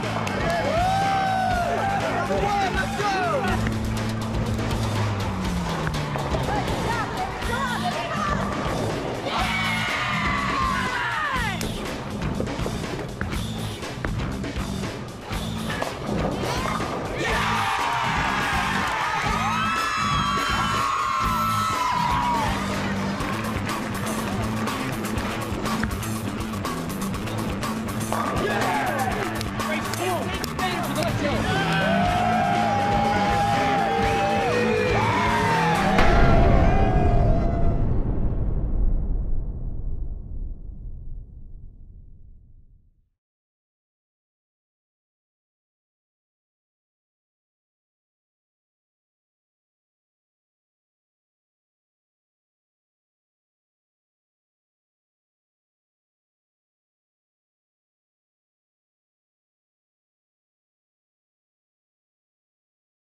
winner of the match and advance in their bracket.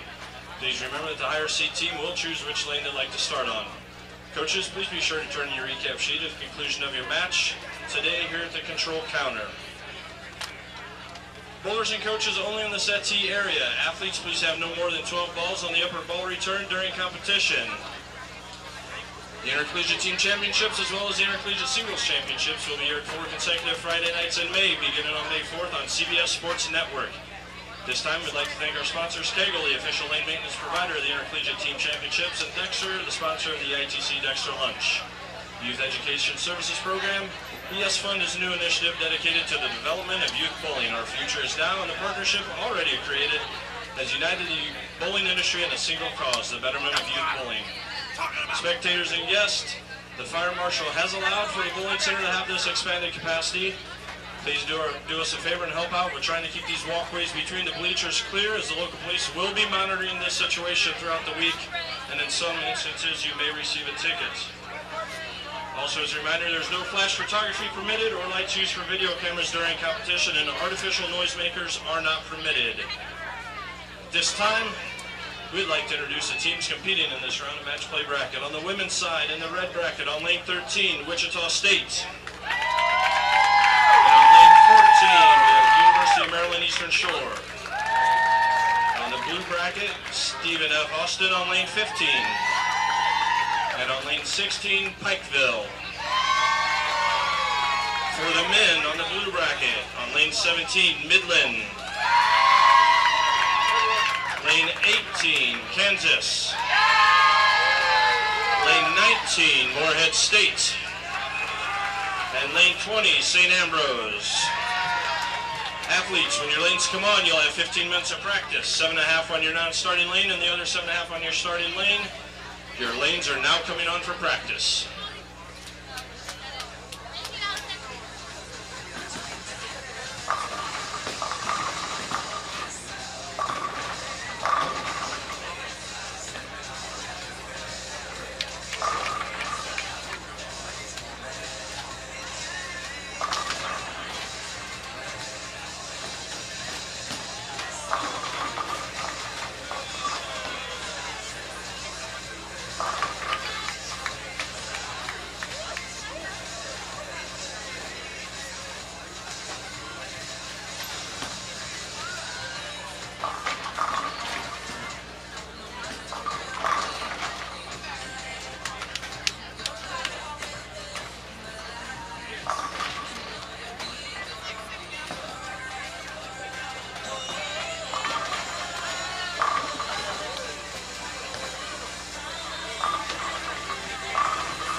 spectators in the entranceway, the large monitor on the wall will be displaying the scores of lanes 13 through 20 in real time.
Switch lanes for the remaining 7.5 minutes of practice. And as a reminder, once you know which lane you'd like to start on, please contact front counter if we need to switch those arrows. Thank you.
spectators in the elderly and handicapped seating area, please make sure you relinquish those seats to those that are senior citizens and or handicapped. Thank you.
Athletes, practice is now ended.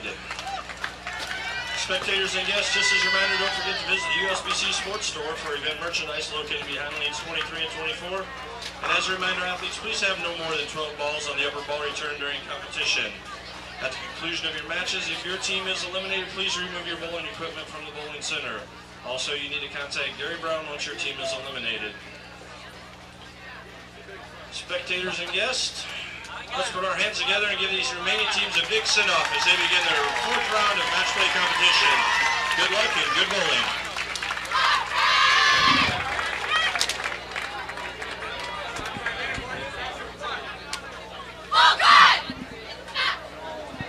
Good afternoon, or good morning, I should say, everybody. Feels like afternoon after this long run of matches a little while ago, but this is the start of our fourth round of match play here at the Intercollegiate Team Championships, and these are all elimination matches. 4 matches going on this round.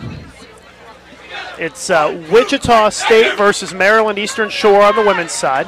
Pikeville versus Stephen F. Austin. Those are our 2 women's matches. Our men's matches, Midland versus Kansas and Morehead State versus St. Ambrose.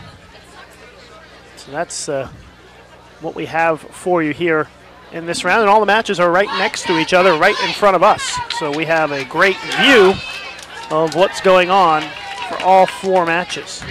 If you're looking for brackets, live scoring, all that information, go to bowl.com, specifically bowl.com/ITC, and click on results. And you will find all of the information that you're looking for.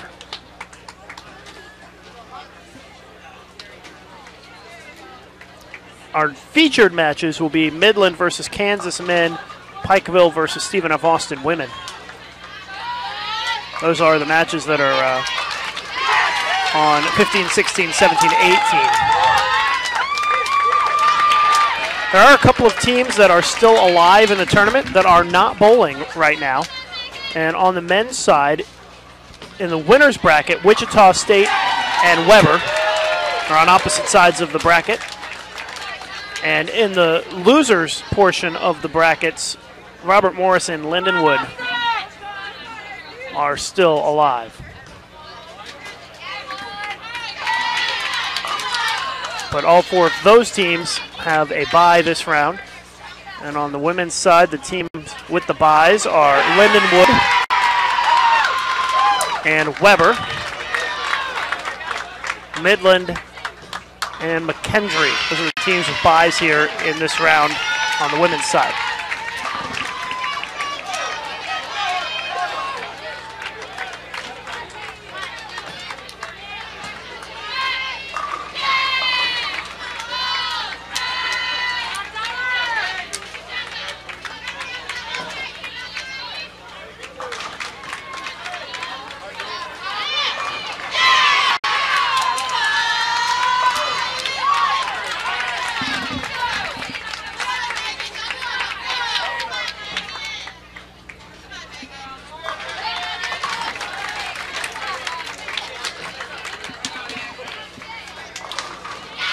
The first team to win 4 points will win the match. You win a point by winning a game. A half a point is awarded for each tie game, but we haven't seen too many ties thus far. Of course, now that I said, there'll probably be a tie in every one of these matches.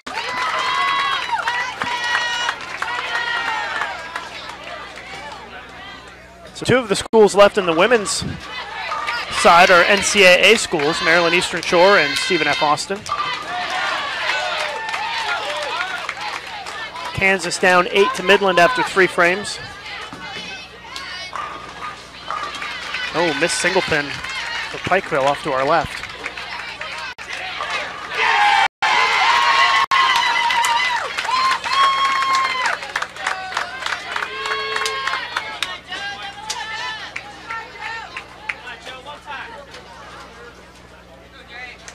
Spare here for Stephen F. Austin would give them a 9-pin lead.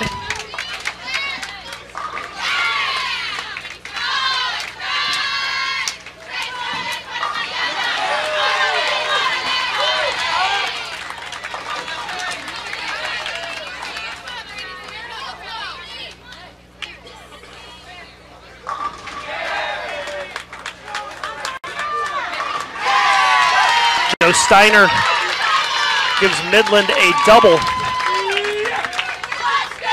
Kansas looking for 3 in a row. They have it. And the Jayhawks lead by 2 after the halfway point of game 1. Wow, Pikeville really struggling here. And this is the easy spare.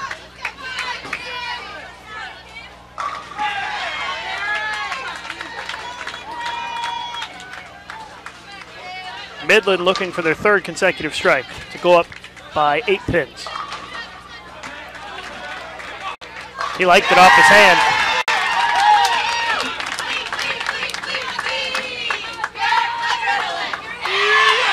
Kim Eulis with a strike in the 5th, trying to get Pikeville fired up. Kansas trying to extend their string. Little help? No. 6-10.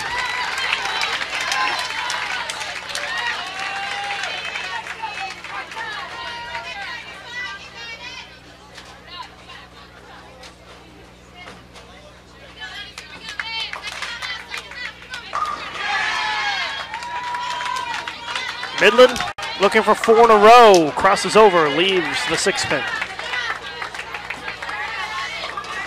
Split for Pikeville. They're in some trouble here early on against F. Austin. Nicole Parkhurst for Stephen F. Austin.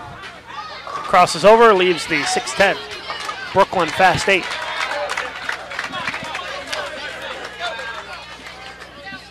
Maryland Eastern Shore up by 11 on Wichita State.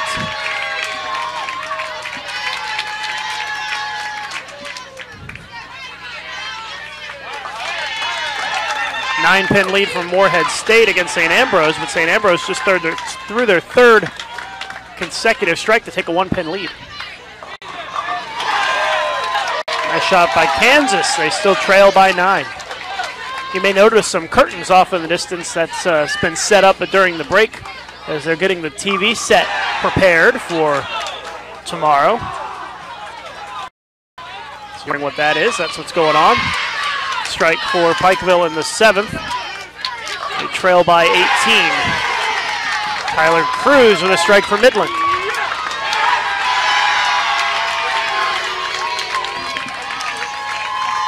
Fast and furious action here. Stephen F. Austin with a strike. Kansas with a strike. Kansas is now in the lead by 1 with 2 frames to go.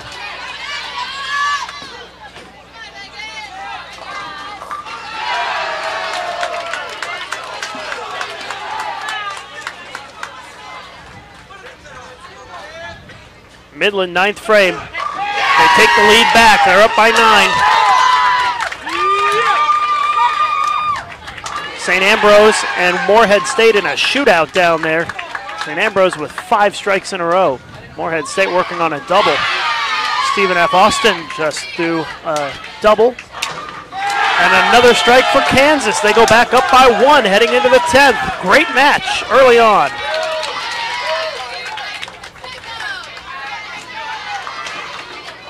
It's coming down to the anchor bowlers.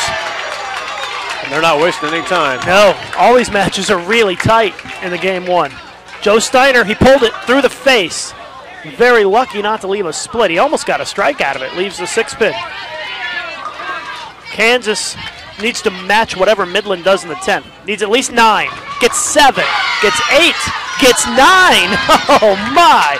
That was a huge break. That keeps them in the lead by 1. A 7 count there, they probably lose the game.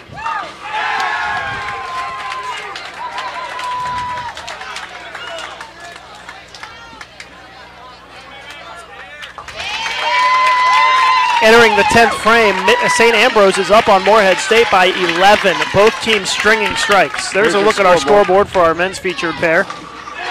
Kansas must make this spare. Got it. Now Kansas just needs to match whatever Steiner does in the 10th on the fill ball here for Midland.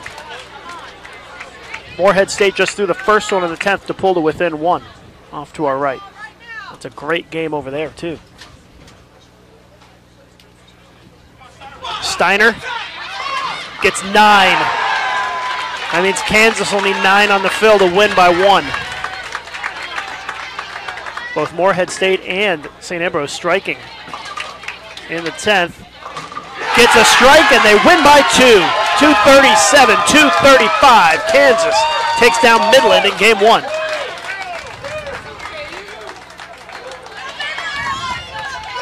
Jason, can we take a look at Moorhead and St. Ambrose for the finish?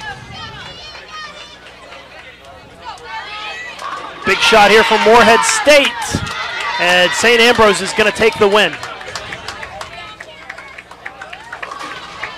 So St. Ambrose will go up 1-0. Let's give you an update on our women's match here as we are in the 10th frame. And it is going to be a win for Stephen F. Austin. They have already shut them out by a pin. Wichita State, Maryland Eastern Shore very close after 7 frames of game 1. Maryland Eastern Shore leads by 12 with 3 frames to go. They're bowling rather slow down there. Big scores in game 1 on the men's side. Kansas wins 237 to 235, and St. Ambrose is going to win 245 to 236 over Morehead State.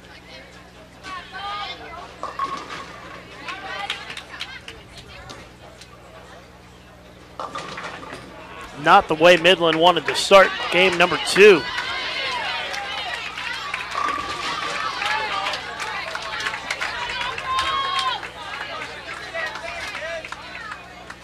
Stephen F. Austin with 196, and that's good enough to win.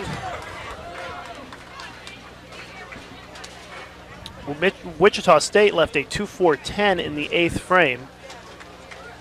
So they're in some trouble here against Maryland Eastern Shore on the women's side.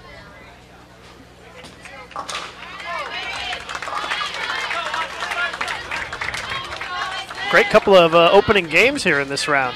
It's exciting. Always like that.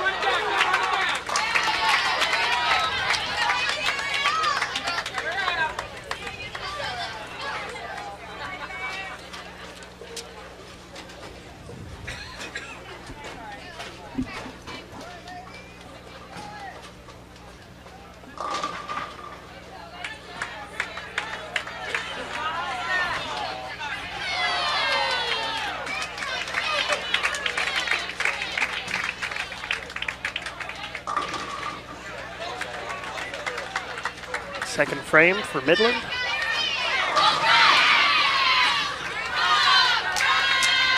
The other women's match, Maryland Eastern Shore up by 23, heading into the final 2 frames against Wichita State.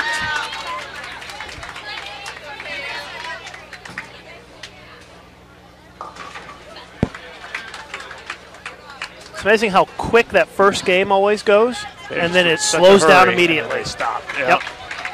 First frame over on the women's featured pair. It's almost like they have to catch their breath a little bit after getting out to a fast-paced start.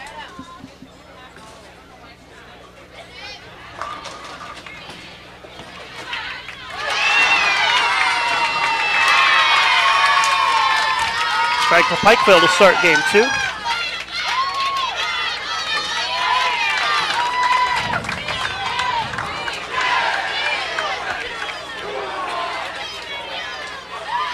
Uh-oh, unforced error for Stephen F. Austin.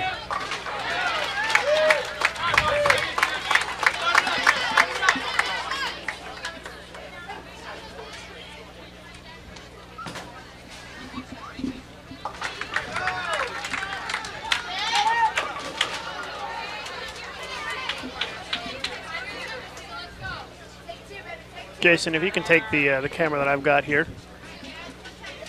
Maryland Eastern Shore needs a mark to win. And it's a 3-6-10. Not exactly what you want to shoot when you need a mark to win the game. I should say a mark to shut out. Jazreel Tan still has a chance to apply the pressure here for Wichita State. This is still game 1 in this match.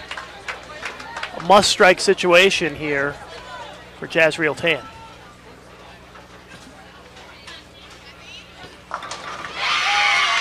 Jazreel gets the strike. To keep the hopes alive, Wichita State can strike out for 202.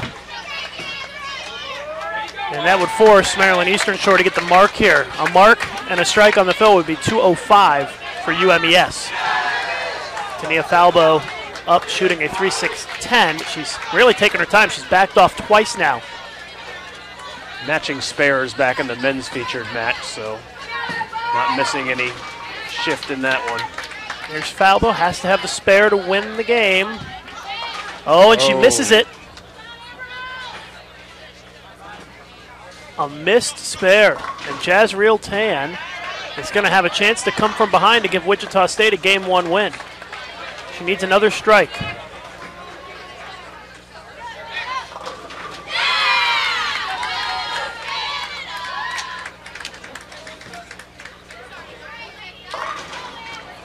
They're bowling pretty slow down there. Wichita State never gets off to a big start, a quick start like some of these other schools do. And they've got a chance to win it here with a strike here. 4-pin. So Wichita State going to come up just short in the comeback effort, and the split, or the open in the 10th by UMES does not end up costing them. So checking back in first with our women's featured pair.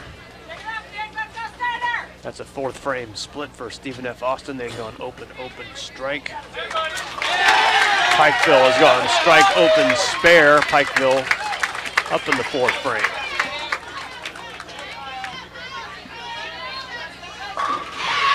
Strike in the fourth. Pikeville leads by 8. Stephen F. Austin misses the baby split. So that's 3 opens and 4 frames for Stephen F. Austin. 20-pin lead for Pikeville. I think Snyder liked that one off his hand, but didn't hit very well. Left the 10-pin. Kansas comes up light, leaves the 2. They lead by 20 here in the 5th frame. Morehead State has jumped out to a big lead against St. Ambrose here in game 2. Parkhurst with the 2-5 in the 5th for Stephen F. Austin.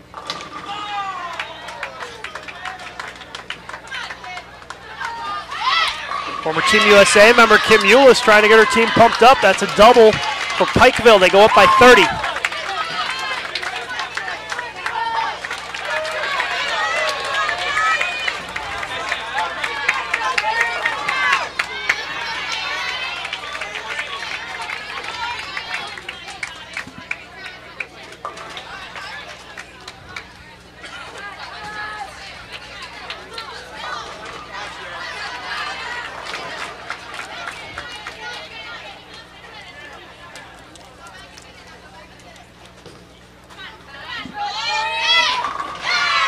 Back to back to back for the Bears. Guy from Midland takes so long on the approach. The girl from Pikeville picked up the ball, went up through it, and came back before, and he's still there.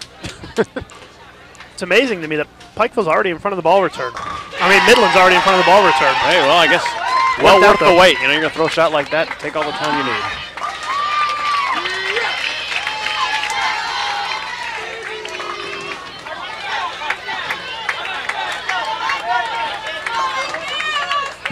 Split for SFA.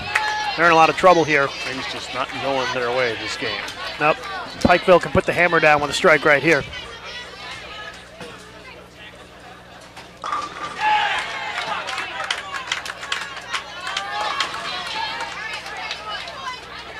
It's a 4-pin. Not a bad result considering the shot.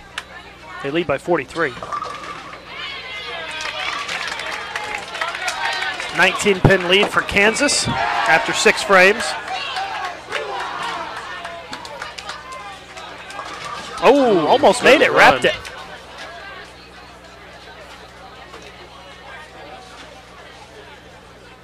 So you make a good point, Lucas, with some of the Midland players already in front of the ball return, that we may start seeing significant right lane, left lane advantage, disadvantage working with the teams on the left lane with more room to move. You can just see how far left Kansas is already. Right. And if he was on the lane 18, he'd have to deal with the ball return, but he doesn't. He leaves a 4-pin. It's a good shot, though. And perhaps then making it even more significant that Kansas took that game number 1 on the right lane. Yeah, that could work out well for them, especially if they can take this game. They're ahead by 8 at this stage. Junior Team USA member Tyler Cruz up for Midland in the 8th, looking for a 3rd consecutive strike. And if he does get it here, that would be a lead change. Midland can go up by 2. Needs to hook.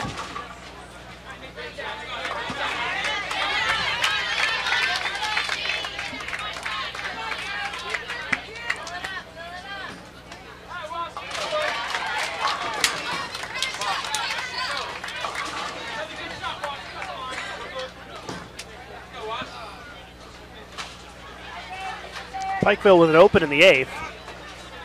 They're still ahead by 38 pins. Trouble. Open frame for Midland. It looks like Kansas is going to have a chance to go up 2-0 at this rate. Trips the 4 out for the strike. Moorhead State will win game 2 and tie it up against St. Ambrose 1-1.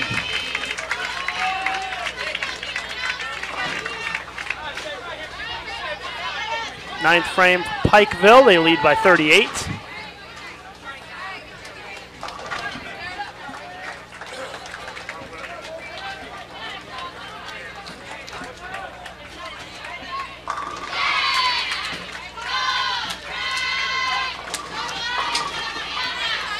(4-9) split. See how that impacts things here. But Midland can't make a spare. So not putting any pressure on Kansas whatsoever. Kansas, even with an open here, still leads by 23. Go ahead and pencil in the win for you, Pike. They're going to even it up.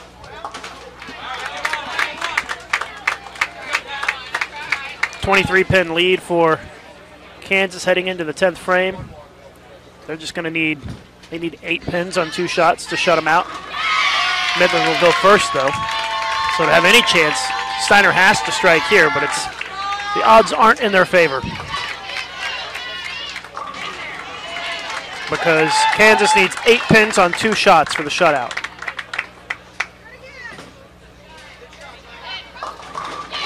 Well, got 7, so he needs to get one of them. He's guaranteed them at least a tie at this stage.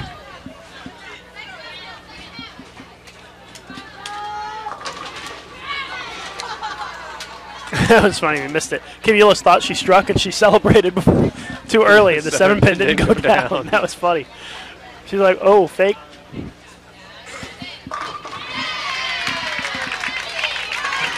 Well, Steiner does not roll the 2, so Kansas up 2-0 on Midland. That makes it official. Yep. Maryland Eastern Shore is ahead of Wichita State by 10 pins after 5 frames of game 2. UMES up 1-0 in the match. Pikeville will win this game against Stephen F. Austin and tie it up at 1-1. Makes it so much easier on us, Jason, when all 4 matches are directly in front of us, doesn't it? Yes. You can see everything that's going on. Convenient. It's a little calmer now because there aren't as many matches going on. It's amazing how quickly the field dwindles in this tournament. There are still 4 men's teams and 4 women's teams that are alive that have buys in this round. So we'll see them a little bit later on today. Take a quick glimpse to our left at the Wichita State Maryland Eastern Shore match.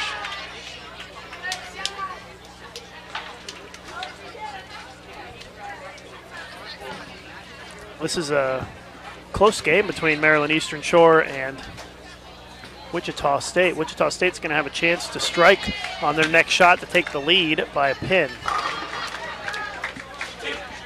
It's the only one that's going right now. The other matches are between games. So big shot here by Tanya Ramaper of Indonesia for the Shockers on a strike, and they take a 1-pin lead.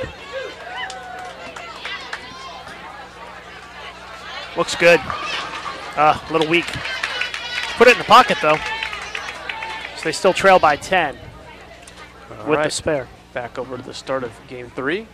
Kansas rolling first. This has been a dream start for Kansas so far, going up 2-0 on Midland. And Midland, a very strong team, too. So for Kansas to go up 2-0 shows a lot of, as Randy Peterson would say, Maple Moxie by the Jayhawks.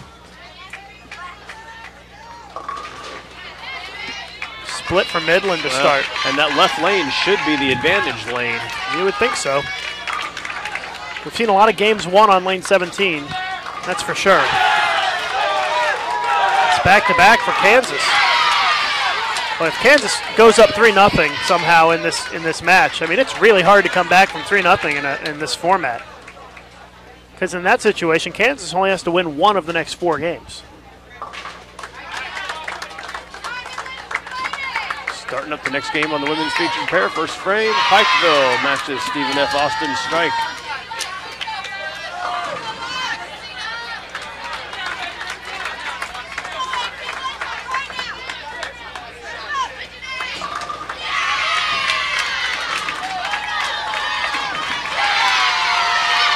Double out of the gate for the Lady Jacks.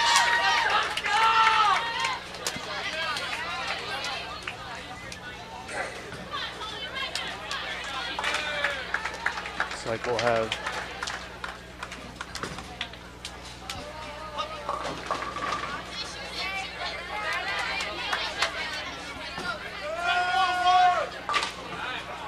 Deadwood. Where's John Lucido? He's got to get to work. You're caught mid-frame there, Jason. It's easy to do. It's another way to do a split screen, I guess, right? The Maryland Eastern Shore Wichita State match, they are in the 8th frame. Still a 10-pin lead for Maryland Eastern Shore in game 2. Everybody else is in game 3 right now.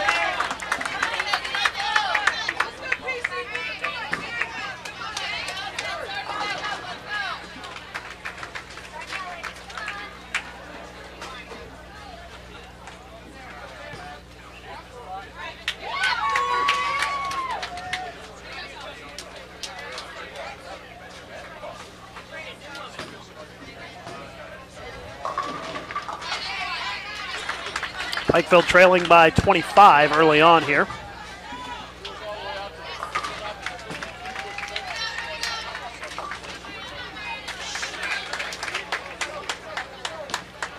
The question in our chat is, Bowl.com doing the live scoring? Yes, it is supposedly working today. I think they worked out the server problem. You can find it on bowl.com/ITC and click on 2012 results. Should be there for you. Stephen F. Austin with a strike in the 4th. Wichita State missed the spare in the 8th frame, and they're in a lot of trouble. They're down by 22 with 2 frames to go against Eastern Shore.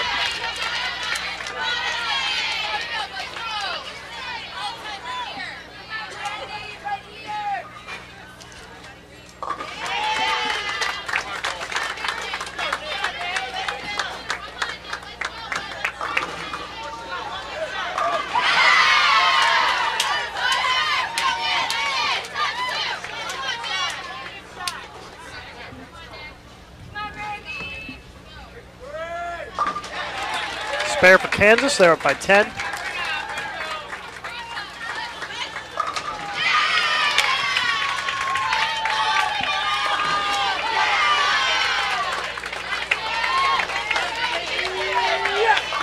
A very similar situation for Tania Falbo and Maryland Eastern Shore. She needs a mark in the 10th for the shutout again. She was not able to get it in game 1.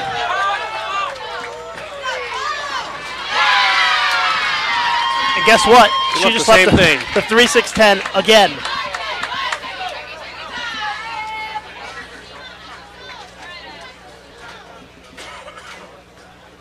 It's an interesting finish in that one.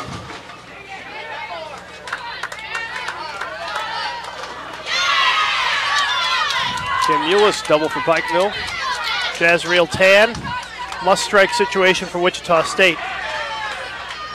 They can strike out for 215, and that would force Maryland Eastern Shore to get the mark. Now she gets the first one. No excessive celebration. So Tania Falbo, there she is. Has to make the 3-6-10 and then get 9 pins for the shutout. And she misses it again. Wow. She can't believe it.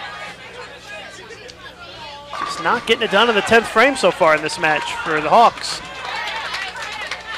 And now once again, all the pressure on Jazzy. She has got to strike on this shot. Last time, she struck on the first one in the 10th, but then left a 4-pin. We'll come back and take a look at it. First Pikeville going for 4 in a row. That's a big shot right there. They're still down 24, though. Here's Jazzy. Must strike for Wichita State. She needs a strike and then 1 pin on the fill to win the game.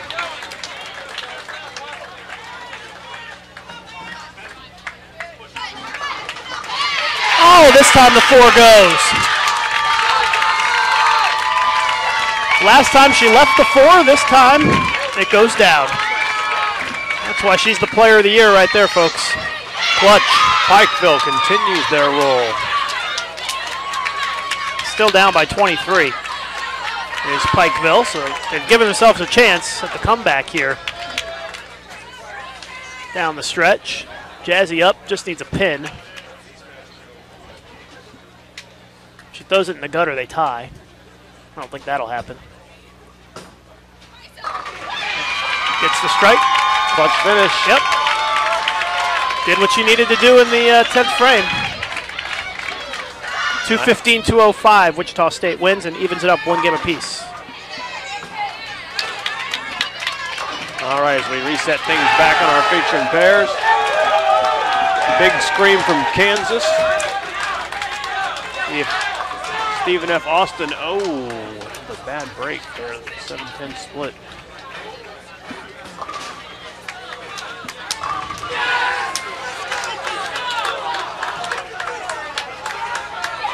So it looks like Kansas up 31 right now in the 8th frame.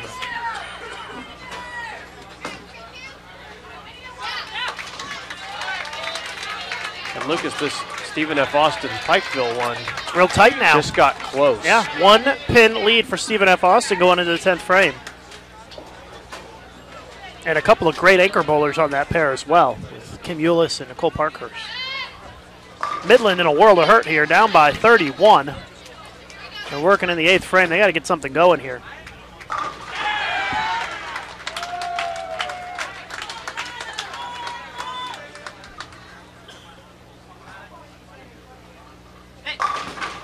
Oh, that was brutal. Drama here on the women's featured pair. Parkhurst is going to back off here. Didn't like the feel. Didn't like the vibe that she was getting. Kim Eulis, former Team USA member. This is what they live for right here. Trying to put her team on her back and get the win. That's a great shot. Oh, leaves the 10.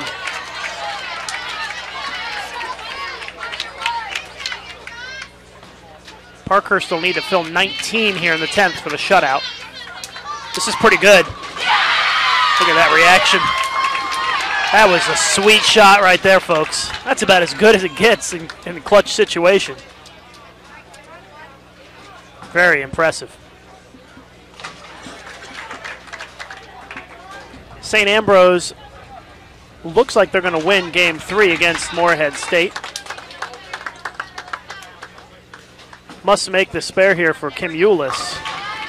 Yep, she makes it. So not completely dead in the water yet, but Parkhurst just needs 9 pins on 2 shots for the shutout. That's way better than getting 9. No doubt about it. Great finish for Stephen F. Austin.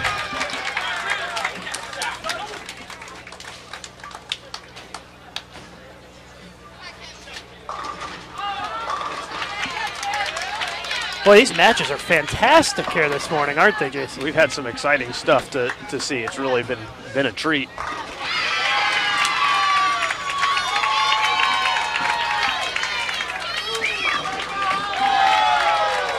See, Kansas finishes with 204. The best that Midland could shoot if they struck out, only 183. So Kansas, and I would say this is a bit of a surprise. Kansas up 3-0 on Midland. I would have expected a much more competitive match here. Surprising to see Midland having trouble on the left lane. I mean, we talked about it before, but the conditions starting to get broken down. Some of the players having to shorten their approaches and go in front of the ball return on the right lane, but Kansas has won there twice. Yeah, Kansas has won twice, and they're up 3-0. They're in the driver's seat here. Can't ask for a better start.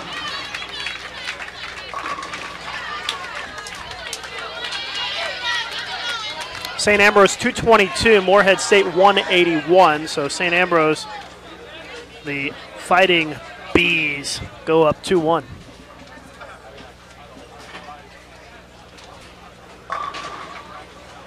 Steiner looks deflated. I mean, he looks like somebody punched him in the stomach and stole his lunch. It's pretty daunting knowing that you're down 0-3. Yeah. And they really haven't done much. And facing the reality of going home if you can't pull off a miracle.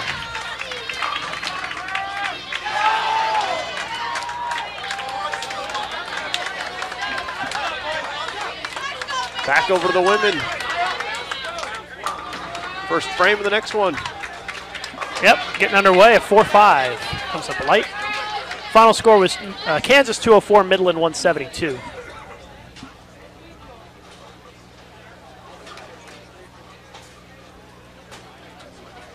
And I think when Midland lost that first game, 237, 235, it kind of deflated them a little bit, and they really haven't done much since then. Only 150, 170 for Midland since then.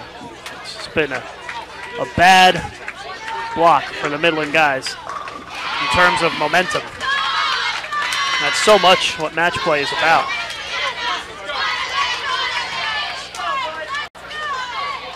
Oh, look at that. That 4-5, a little tricky split. She puts it right between it. Covers it up. Very nicely done. Update on the Maryland Eastern Shore Wichita State game. They are only in game 3. Everybody else in game 4. Shockers and the Hawks bowling a little slow, but it is a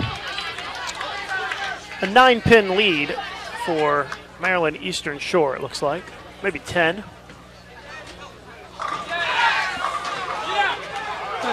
I'd make it 11, actually. It's 11-pin lead for UMES in the 5th frame.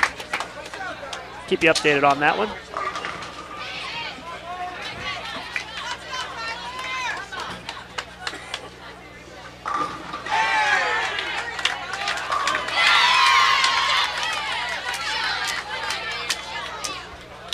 Well, this is do or die time here for Midland. They're in a must-win situation the rest of the way. There's no room for error for Midland with the bucket in the first frame. Pikeville falls behind by 12 early on.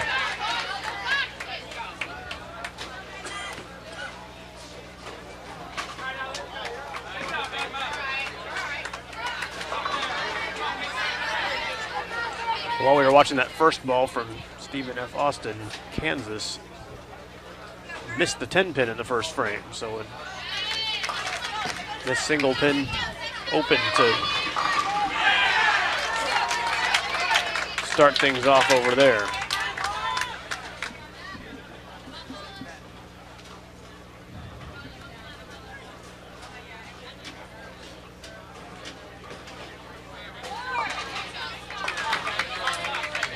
Midland returns the favor.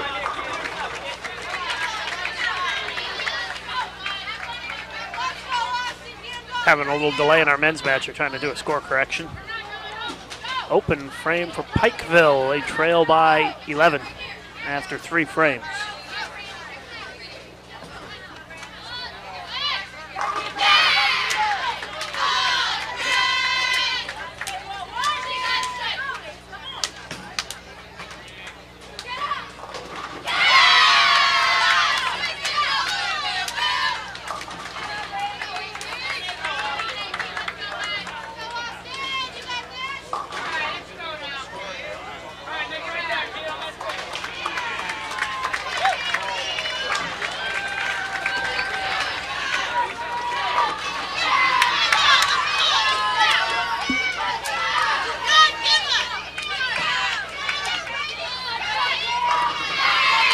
Midland already down 1. Both teams open in the first frame.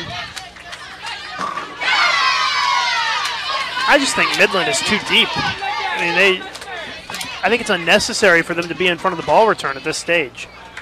They've kind of a much faster move to that position than we've seen anybody else. They've put themselves in a real bad situation here where they're too deep. Now they're lost. They can't move further left. You know, it's just a bad situation. It's really hard to see for me a scenario where Midland can come back from this deficit at this stage.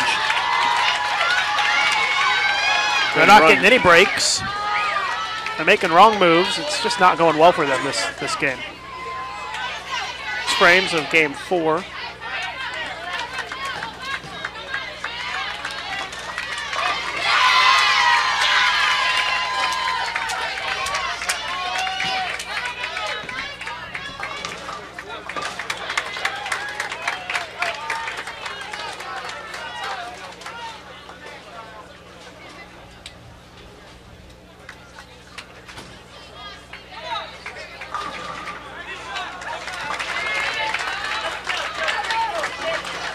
Another split for Pikeville. Another strike, another chance here for Tinea Falbo to close out Wichita State. And she does it this time. That was a strike for the shutout right there for Falbo. And Maryland Eastern Shore is going to go up 2-1 on Wichita State.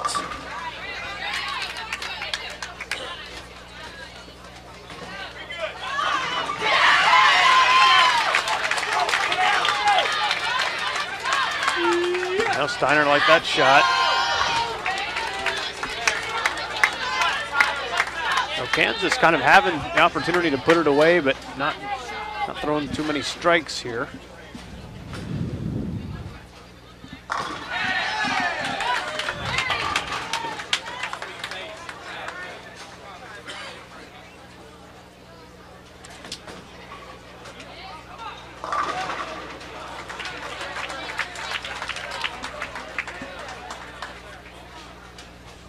Kansas up by 10. Midland a chance to even it up with a strike.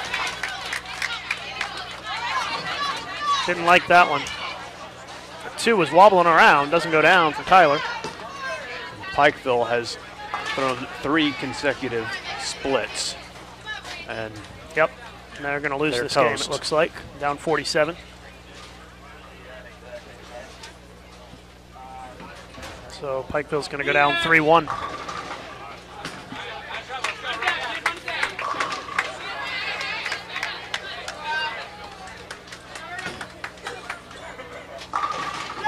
That was a nice shot by St. Ambrose off to the right of our screen.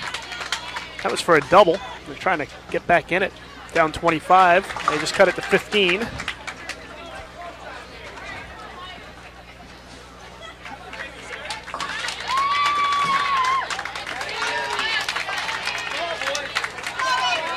Kansas up by 9 with the spare. 4 frames to go here in game 4. A must-win game for Midland.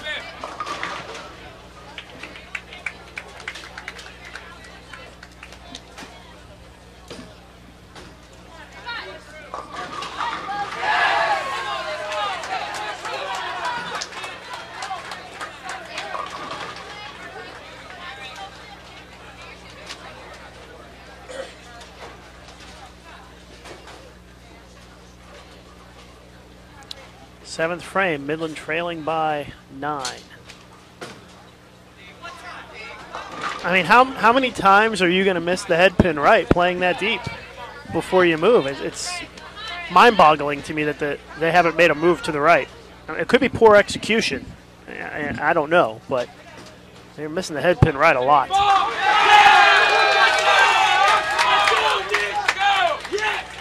Kansas with the strike. Midland has missed the head pin 3 times to the right this game in 7 frames.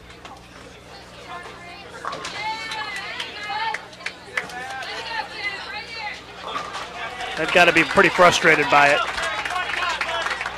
They're running out of time. Yeah, they're in big trouble. Down 12, 3 frames to go in a must-win game. No momentum whatsoever. Having a hard time.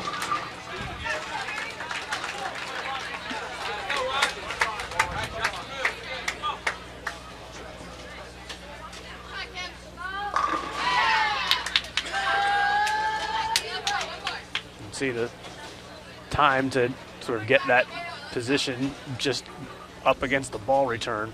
I mean, it's just not in anybody's comfort zone. No, it's challenging.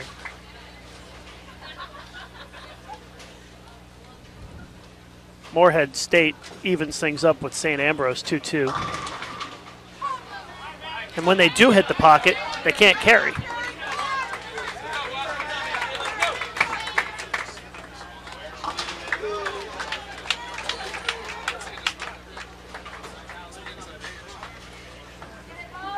So 8 frame now for Kansas with a 13-pin lead and working on a strike. This would be a big one. Oh, great shot.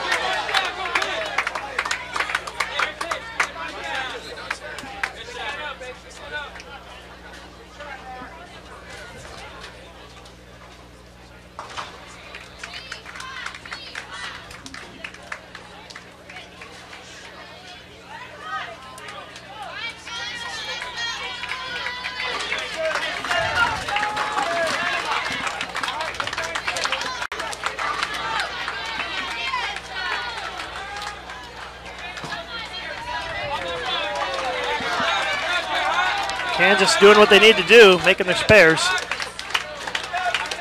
And they're up by 13 with 2 frames left. Stephen F. Austin 180, Pikeville 159. So Stephen F. Austin now up 3-1. Virtually a must-strike situation here for Midland. Yep, they got to try to set it up for the 10th for Steiner. Once again, Light leaves the bucket.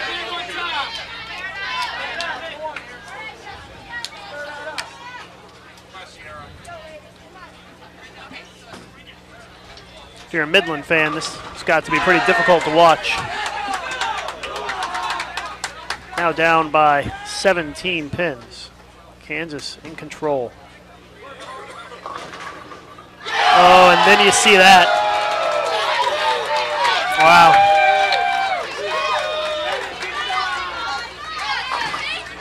They got lucky on the spare. Yep. They need some help, though, in the 10th.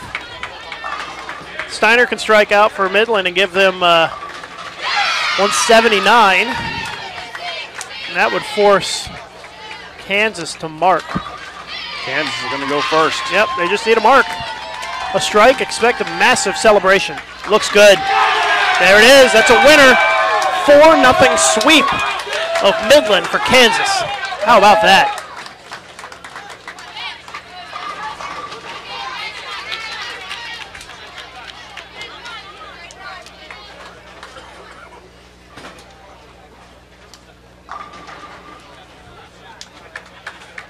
Back to our women's featured pair, where Stephen F. Austin opens the game with a double.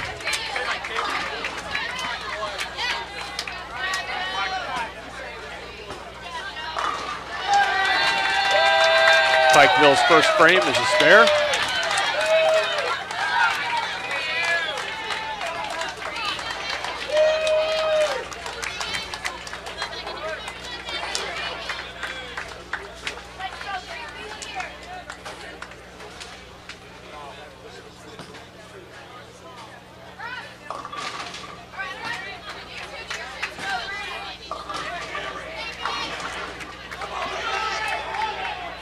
Oh, man. Off camera, Moorhead just had a lucky strike.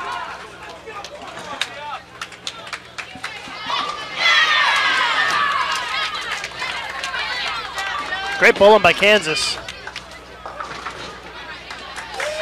It's hard to sweep somebody at this stage of the tournament because everybody who's left has been bowling decent.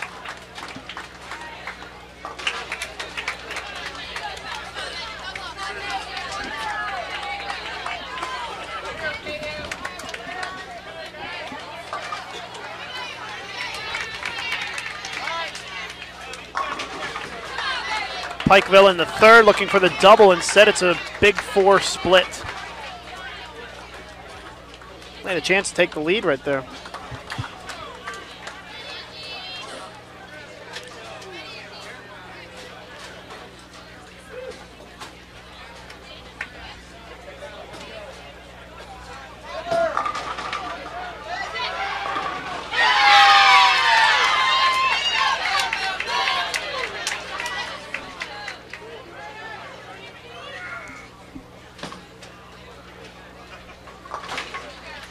An open frame for Pikeville in the third. They trail by 9.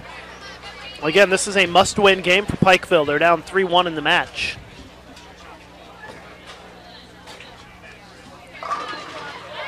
Maryland Eastern Shore and Wichita State women. Shockers up 3 after 2 frames of game 4.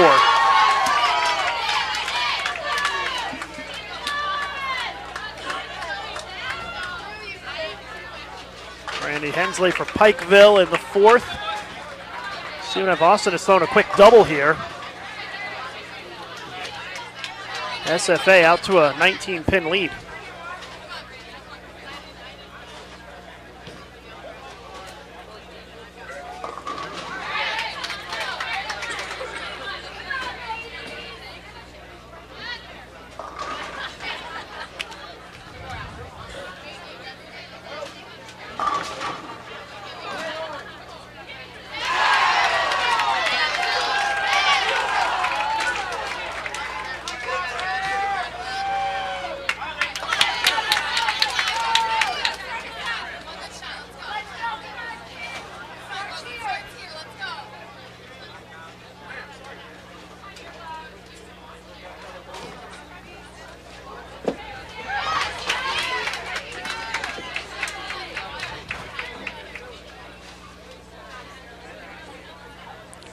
St. Ambrose on the men's side, out to a bit of a lead on Moorhead State. At the halfway point of game 5, they're tied 2-2, and it's a 46-pin lead for St. Ambrose.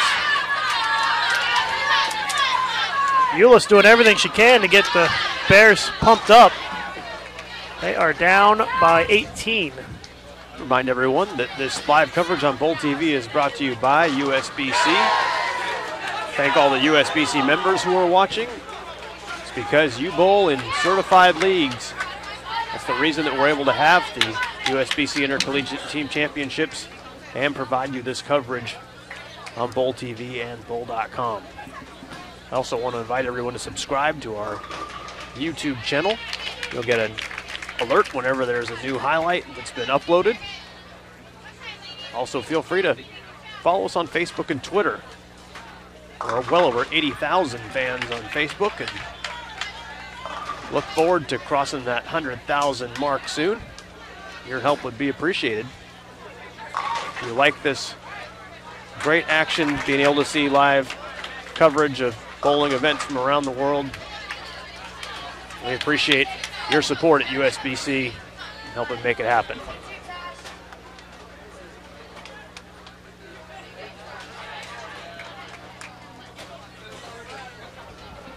Washout by Stephen F. Austin. So perhaps an opportunity for Pikeville to narrow the gap.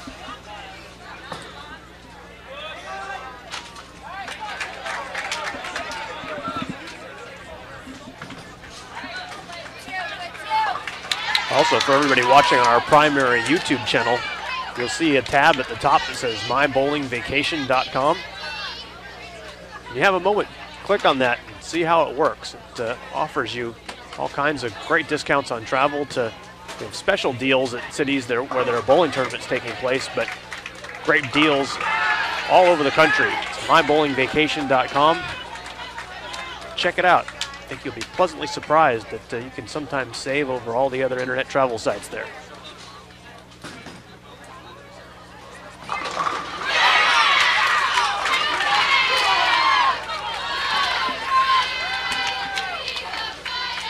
Well, Pikeville's pulled to within 2 now after the open by Stephen F. Austin in the 7th. And they'll have a chance to take the lead with a strike in the 8th. Stephen F. Austin will go first, though. This is going to go through the face and leave a split. Nope, the 7 goes down late.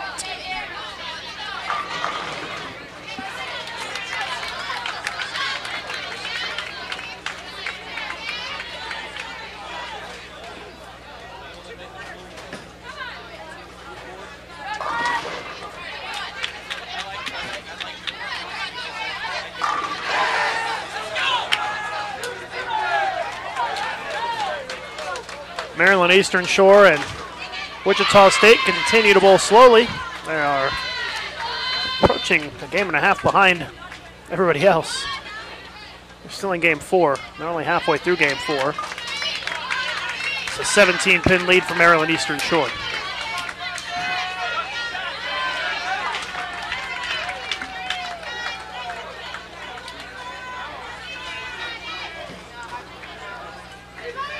Chopped it.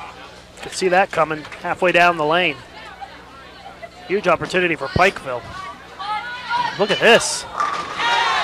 Boy, they get their foot in the door and then stomp on their own foot. Down by 3. 2 frames to go. Must win game for Pikeville, too. They can't afford mistakes like that in this situation.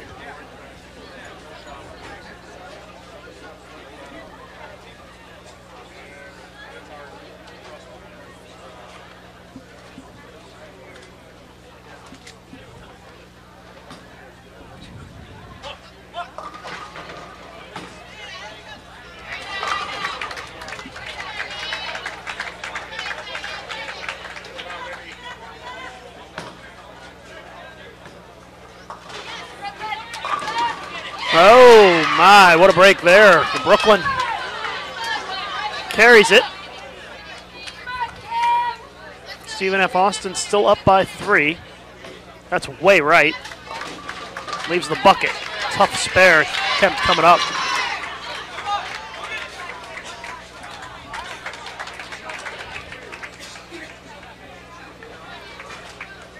Here's a look at the scoreboard in this one. We have Pikeville's score on the top line, and Stephen F. Austin on the bottom line. Pikeville can strike out for the shutout, 194. Stephen F. Austin's max is 187.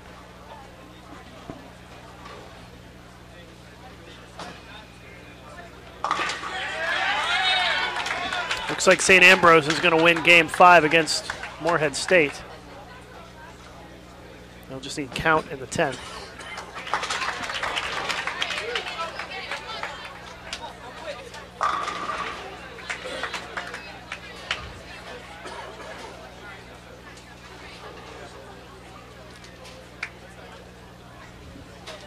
Well, Kim's going to back off and let Cole go first here.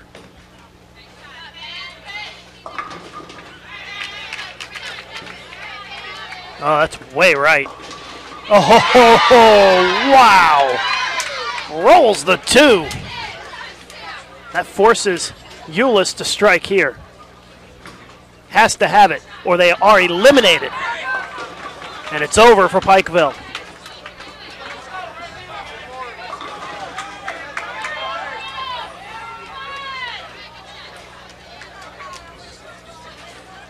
Pikeville will be knocked out if Parkhurst just gets 6 on the fill. You can see the disappointment in Euless' reaction.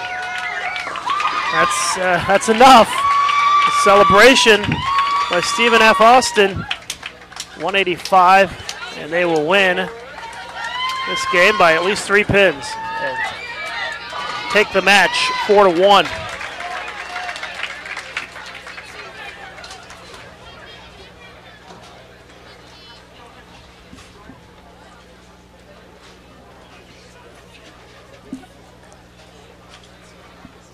Kim Euless is going to be real upset with herself. She's having a hard time holding it in, I can tell you. It's her senior season. And she had a chance to keep her team alive and just couldn't quite get it in the pocket on that shot. She's sitting on the ball return. She can't even look back. And they almost look like they're shocked.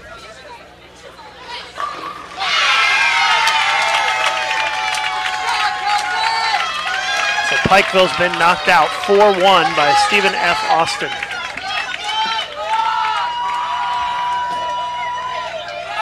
Well, now we'll try and do the best we can to start showing you the action of the matches that are still going on that are off to our sides.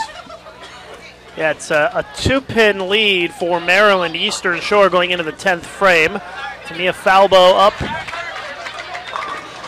Leaves the 10 pin, so once again, Jazreel Tan is going to have a chance in the 10th frame to win the game for the Shockers. She needs the first one in the 10th frame.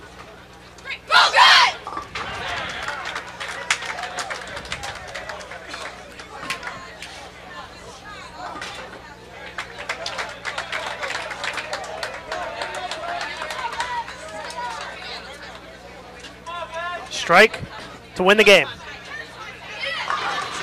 10-pin. Still pretty tight, though. It's going to come down to who can make their spare and what the count's going to be on the fill.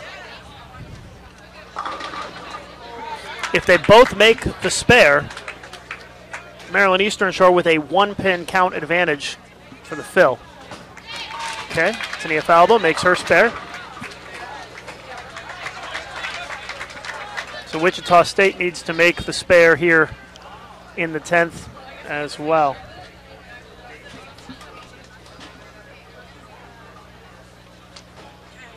Jazreel needs the spare or they lose the game for sure. She's got it. So Falbo for Maryland Eastern Shore will need a strike on the fill for the shutout. If she gets 9, Wichita State can still tie with a strike. Falbo stepping up onto the approach. Ready to go here. Strike for the shutout.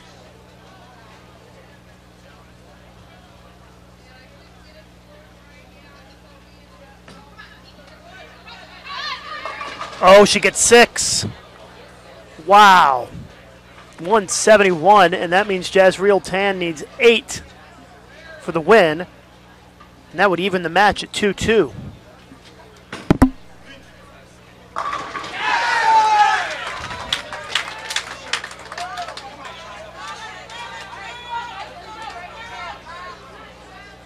Eight pins for the win here for Jazreel Tan.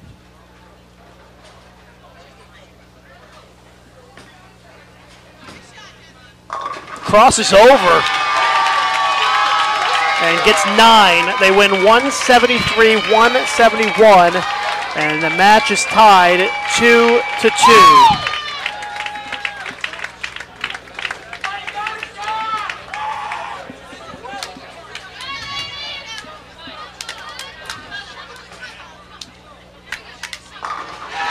So now we will turn the cameras over to the right of our now vacant featured pairs and take a look at Moorhead and St. Ambrose. Moorhead, 5th frame shot, looking a double. St. Ambrose on top in this game. But Moorhead up 3-2, if I'm not mistaken.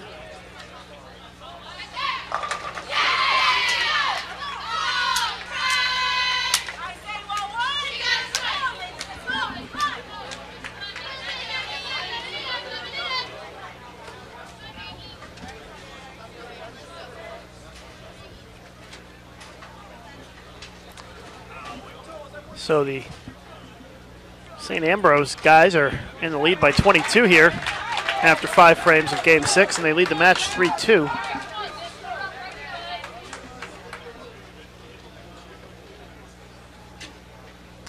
St. Ambrose in a good position. Thanks for correcting me on that, Lucas. I had it incorrectly said earlier that Moorhead was up 3-2. It's St. Ambrose up. Yep, St. Ambrose is up 3-2 according to my That's what the notes. Oh, a split. That'll even the matchup here if he does not convert it. Or even the game up, I should say. Yeah, it's a must-win game for Moorhead. 10-pin in the 6th.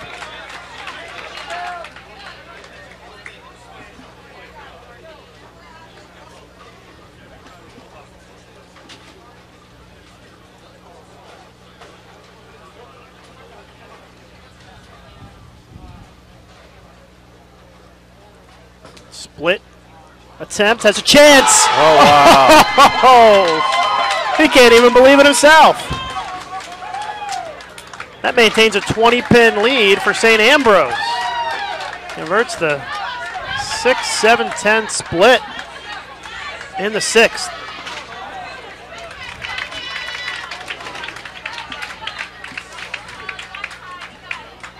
Seventh frame for Moorhead State. Must-win game for them, and they're in that situation where they're in front of the ball return. That was left off his hand. Gets 7. They're now down 23.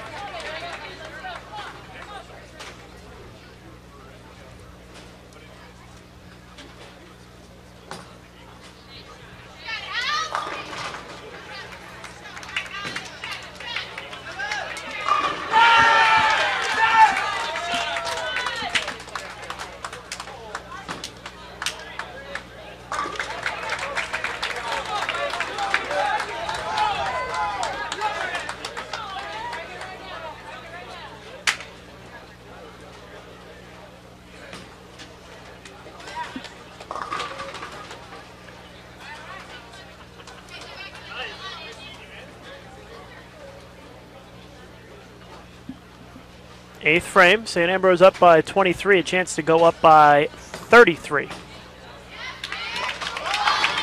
Wow. I will point to the camera for the fans back home. Says that's what's up right there. That's what it's like to be a fighting bee. Good shot by Moorhead, trying to hang in there best they can.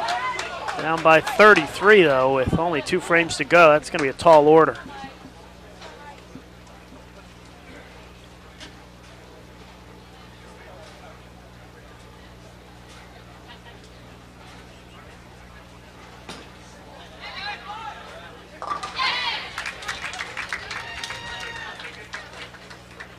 I think a strike right here, and they don't even need a mark in the 10th for the shutout.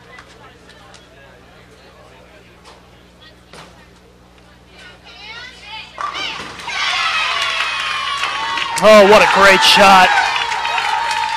That was really sweet right there.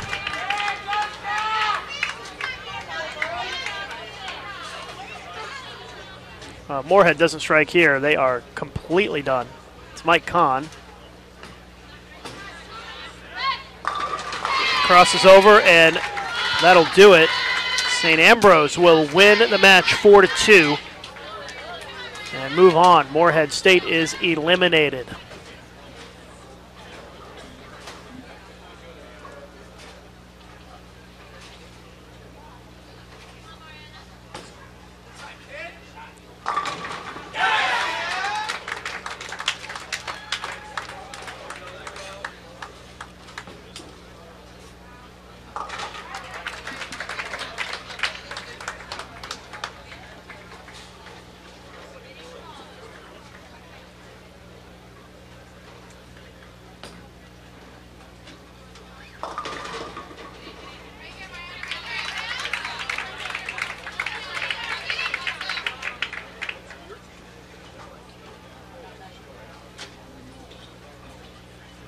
Kyle Anderson closing things out for the Bees as they take the victory against Moorhead State. It's all over now. St. Ambrose in the 230s. Next round of matches begins at 1:30 Central Time, but we still have one more match to decide. It's 2-2, Wichita State and Maryland Eastern Shore. And Maryland Eastern Shore up by 17 here as we approach the halfway point of Game 5.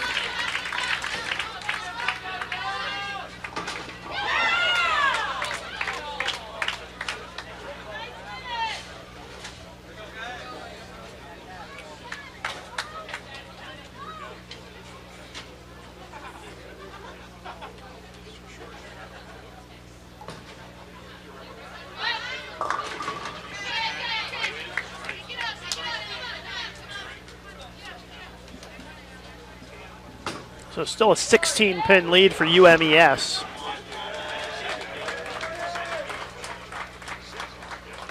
Jazreel Tan up for Wichita State. That's a good shot. Well, Wichita State is not going to be able to continue to survive forever on this script of going to the 10th and hope that something goes wrong for the other team. Yeah, they've been playing with fire here. Got lucky in that first game. Maybe it was the second. I think it was the second game when Maryland Eastern Shore had the open in the 10th.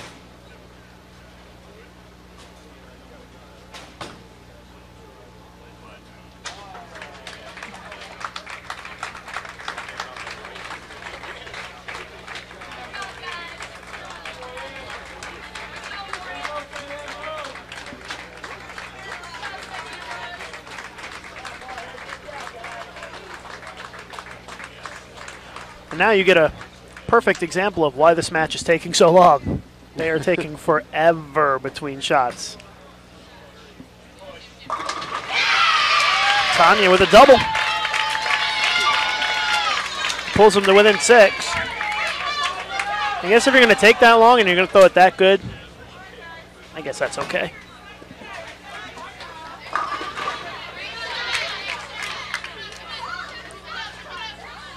Megan unable to answer.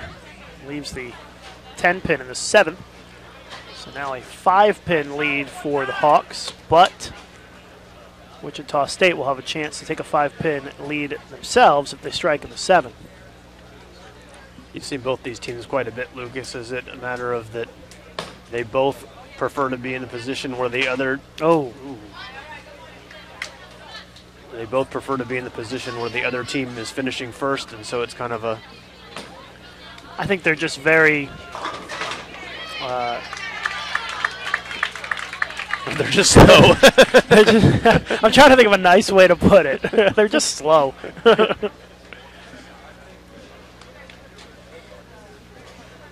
Deliberate? yeah, very deliberate. Angie is extremely deliberate. Angie Ramirez is up now.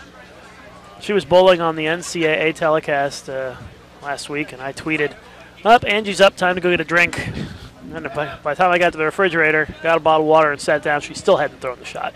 She's a little quicker today, though. Misses the head pin left. Right now, Wichita State is in the lead by 4. This match is tied 2-2, so no matter what, we're going to have another game after this one.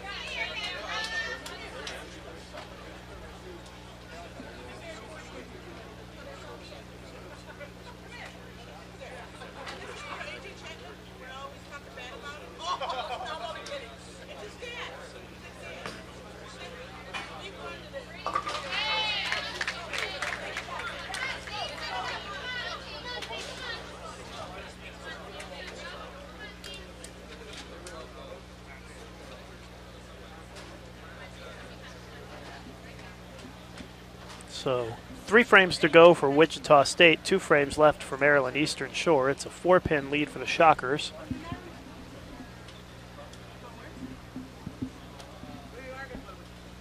I mean, does anybody even have a ball in their hand at this point? Finally, somebody's stepping on the approach.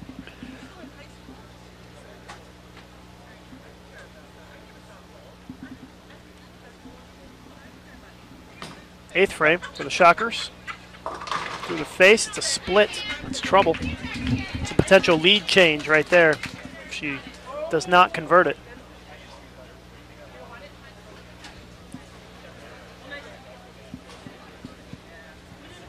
Ninth frame. They have put Falbo in the number 4 spot here, haven't they?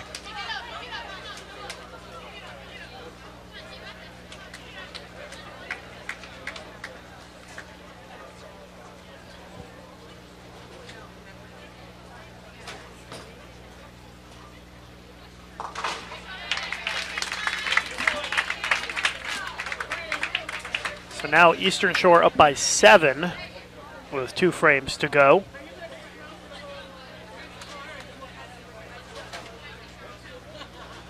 Should be another very interesting finish to a game in this match.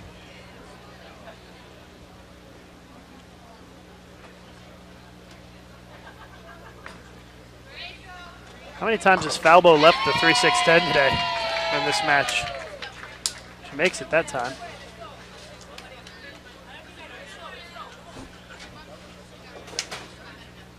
So who's bowling anchor for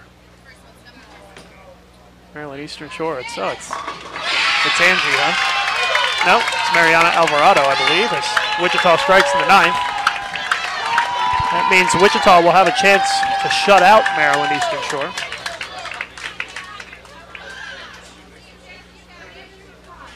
So Maryland Eastern Shore has taken the junior out of the anchor position and put in the freshman. Leon Mexico, Mariana Alvarado. Her sister, Daniela, bowled at Wichita State.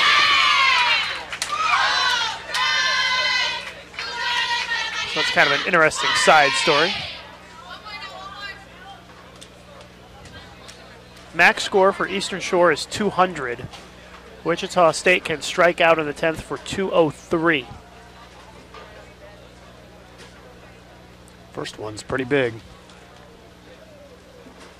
Yeah, she has to have the first one or they lose the game. Must strike. Ring 10. Maryland Eastern Shore doesn't need to do a whole lot here in the fill. Just 4 pins on 2 shots.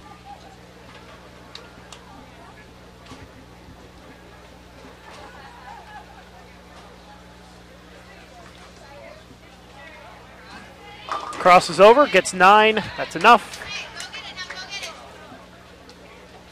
And Maryland Eastern Shore will go up by a score of 3-2. This is the only match that's going on right now. So I hope you're enjoying this coverage on Bowl TV. As you've got some time, I hope that you'll maybe take a moment to go to bowl.com and visit the tournament section of our website. Find out information on all of the great USBC tournaments, including the USBC Open and Women's Championships. It's really a tournament for people of all ages and all skill levels. You can register now your team for those events out in Reno, or if you're a youth bowler, the Youth Open Championships will be in Indianapolis this summer. We'd love to see you there, get some experience in team bowling. Could be the kind of learning that will eventually put you here amongst the best collegiate bowlers in the world. Once again, all that available at bowl.com/tournaments.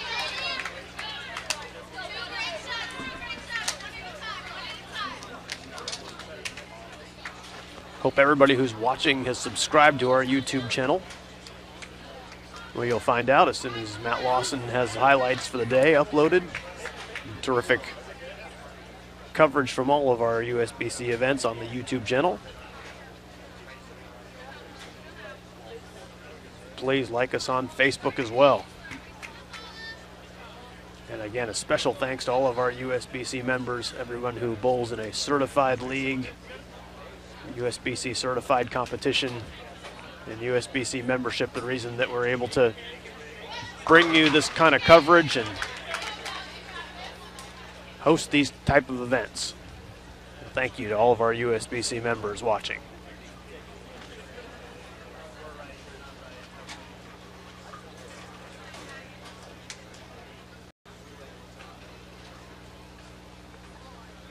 Wichita also with a single pin,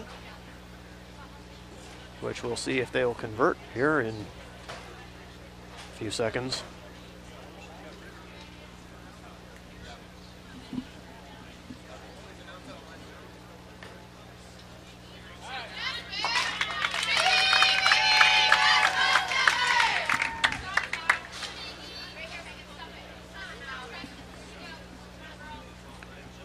Megan Buja on the approach, USBC's Star of Tomorrow award winner. Pretty nice shot, not getting the reward there.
shot. Holly Harris, Junior Team USA member, Wichita State.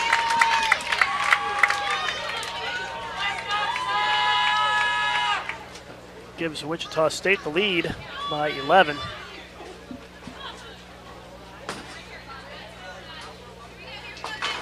To apologize for their intermittent drop in the signal.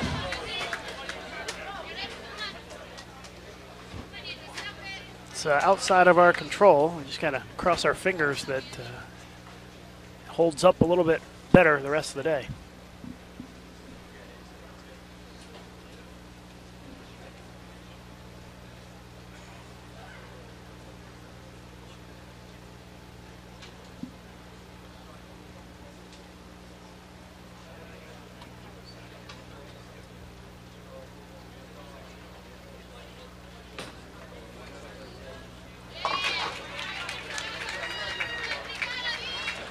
Have some unofficial results from the Queens from the first round of qualifying. Kelly Kulik in the lead with a 229.6 average. Tammy Turner second, along with Alicia Current. Christy Coles in fourth and Liz Johnson in fifth. So some familiar faces at the top of the leaderboard at the Queens after the first squad. Jazzy strikes in the fifth for 4 in a row. Those standings should be on bowl.com if they're not already. bowl.com/Queens. Information on the USBC Queens. We'll have live streaming on Sunday and Monday.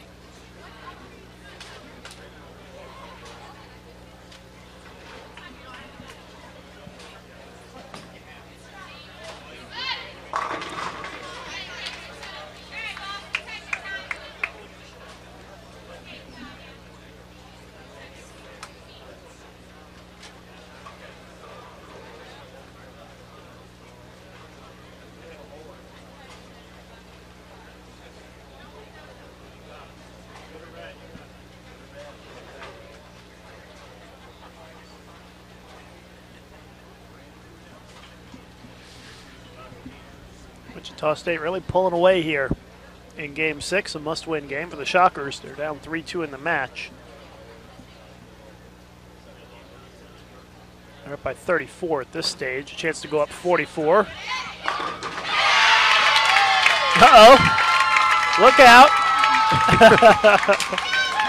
I don't know what you call that. The Indonesian shuffle, maybe? That might be worth a highlight. That was kind of funny.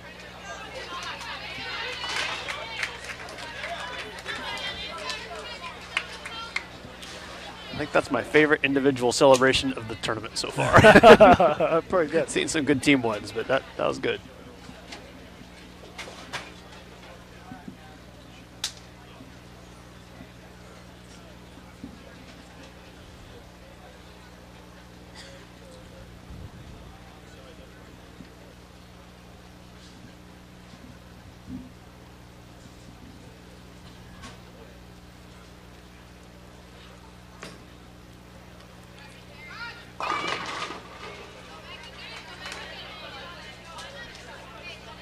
At the rate we're going, it won't be long before Maryland Eastern Shore is shut out.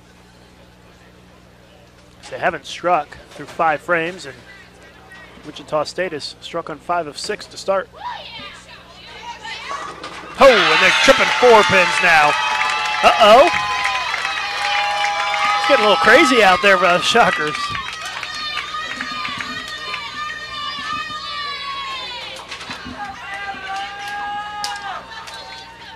I guess you just enjoy it and hope the momentum carries over into the next one, huh? Yeah. I'm sure Mark Lewis says as long as they're throwing strikes, they can do whatever the heck they want out there.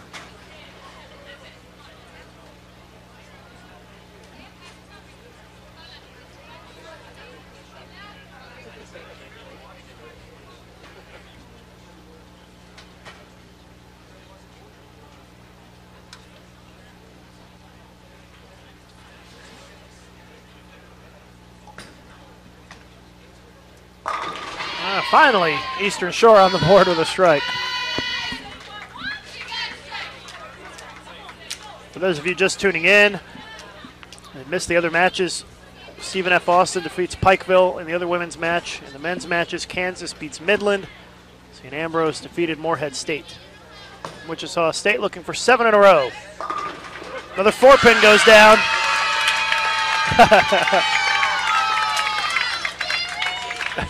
They're having fun out there. This is the kind of momentum you want to take into the Game 7 if you can. I'm telling you, the mindset's a whole lot better right now if you're the Shockers versus the Hawks.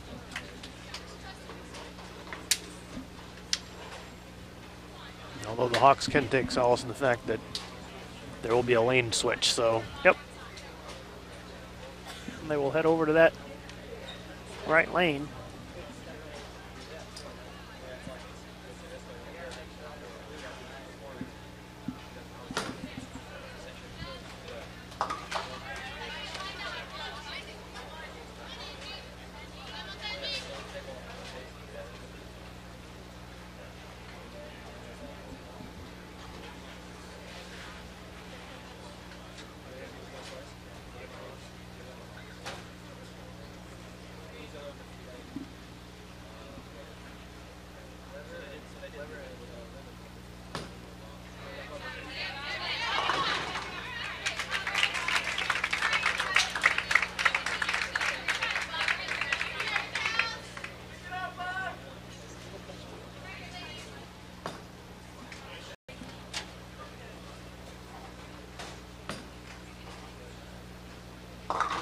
Closing things out here.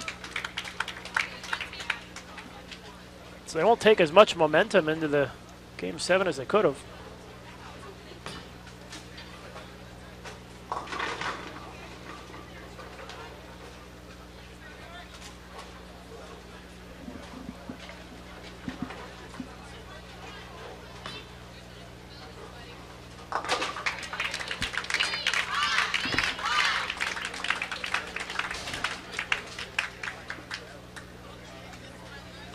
They're just kind of playing up the string, and we'll remind you that the televised finals of America.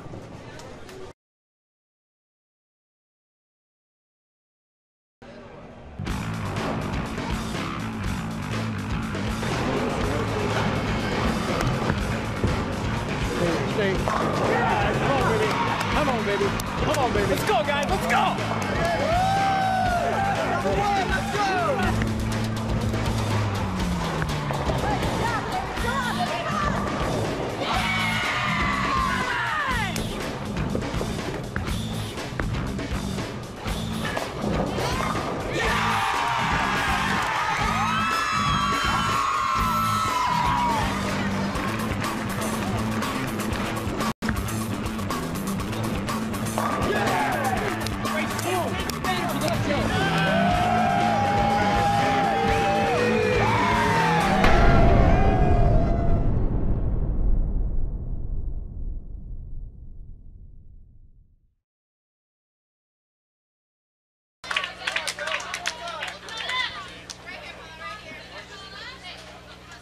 Welcome back. We are about ready to go with game number 7 here between Maryland Eastern Shore and Wichita State.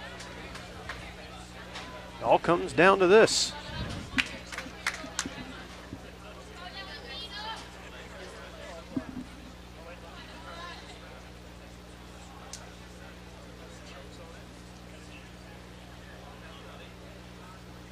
Eastern Shore will go first.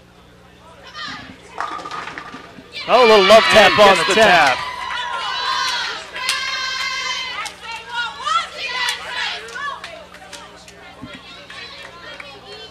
3-3.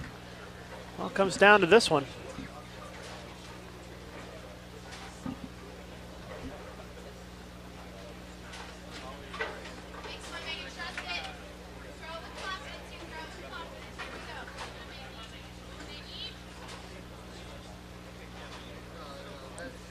Apologize for the problems with the connection.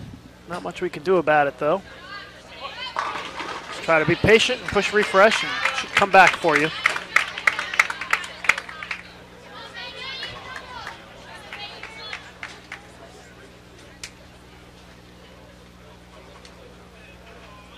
We're in game number 7 between Wichita State and Maryland Eastern Shore. A split for Eastern Shore in the second frame. So presumably, Wichita State will take the lead. Other matches this round, Morehead State lost to St. Ambrose. Kansas defeated Midland. Stephen F. Austin defeated Pikeville.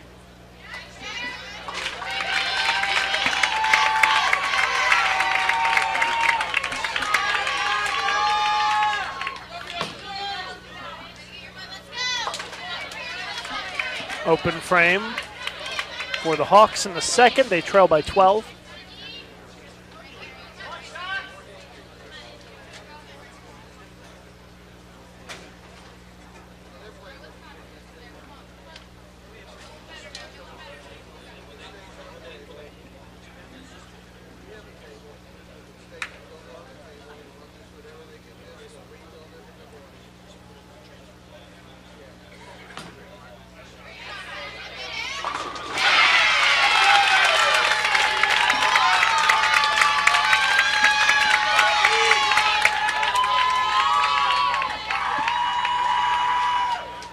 So 2 frames in, and Maryland Eastern Shore trails by 12.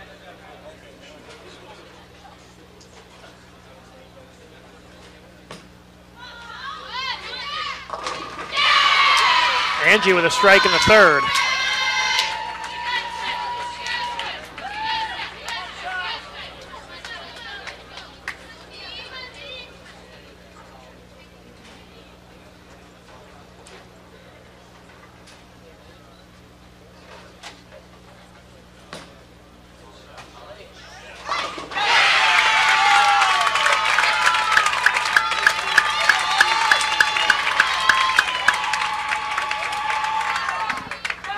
Now a 22-pin lead for Wichita State. Makes the shot a pretty big one.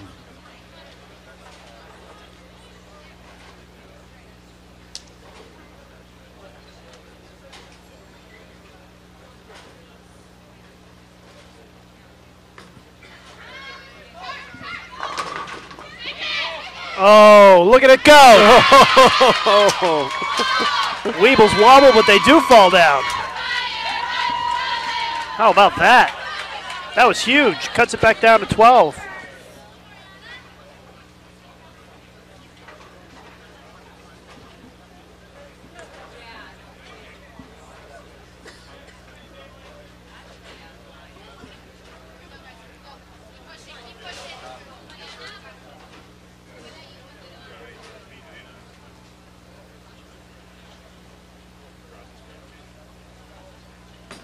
For 3 in a row.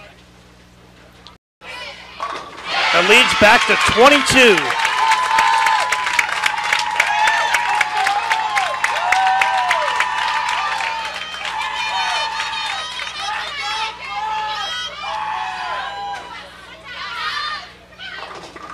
Comes up light. Leaves the 2-8. Interesting, for all the times that the players have been slow in this match, that she didn't wait to at least let the cheering stop. It's true. It's a good point. It was a pretty critical shot there. I mean, every shot critical at this stage in Game 7, but that was a big one. Now they're down 24, and they could fall down to 34-pin deficit if the Shockers strike here. Jazzy Fresh crossing over. That was a terrible shot. She won't be happy with that effort. She almost missed the head pin left. Not an easy spare here left for. I mean, that was so bad that she giggled at it. 2-8 is the leave. Got it.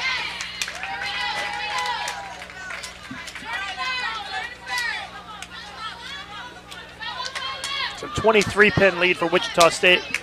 Jazzy can make the spare. Unusual to see Jezreel tan through that, that kind of shot in that kind of situation. That was pretty brutal.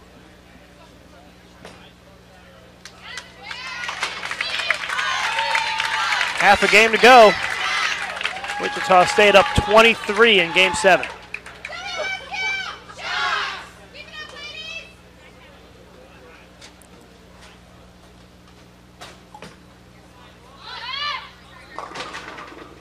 Lucky to just leave the 2 on that shot.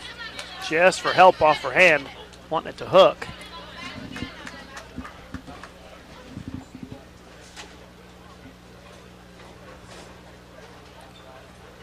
lot of nerves down there now at this stage.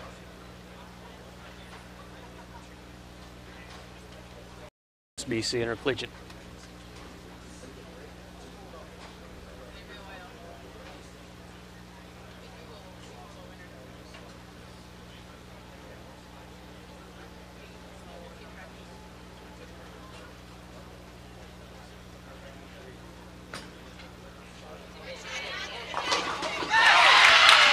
Great couple of shots this game by Ramenpur.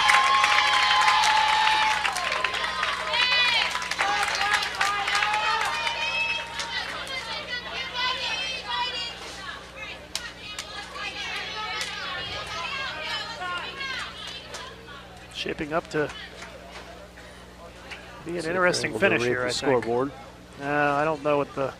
It's hard to read there, Jason, but you can see that Shockers up 24. Chance to extend it, actually. Now they're up by 27.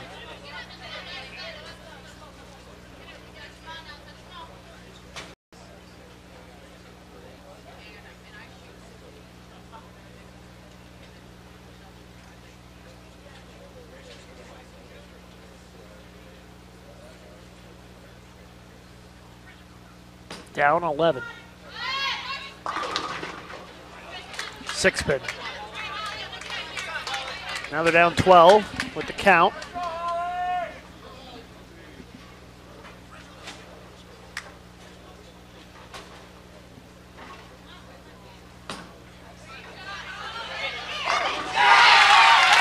Strike for Harris in the 8th.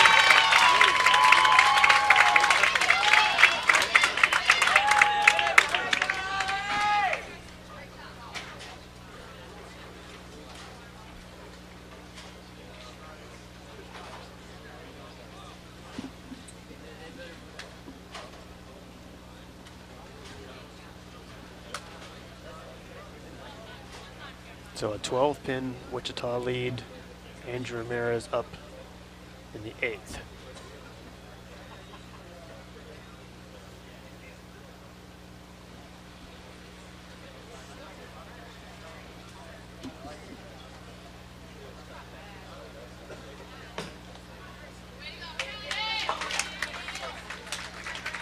Two frames to go. One of these teams, their season is going to come to an end. The other one still have hopes for a national title.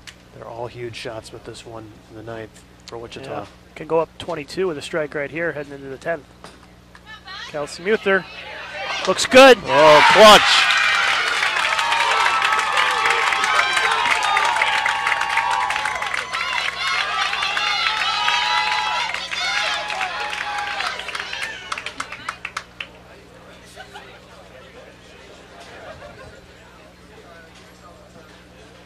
.22-pin lead for the Shockers. Must strike here.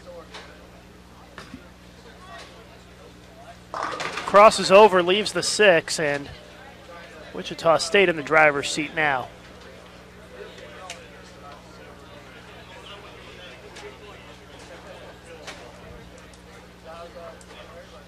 Max score for Maryland Eastern Shore is now at 200.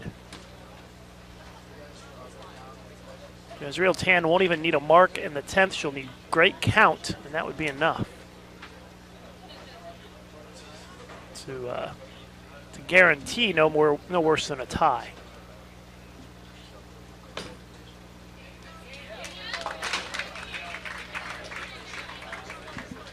Let's see if Jazzy goes here.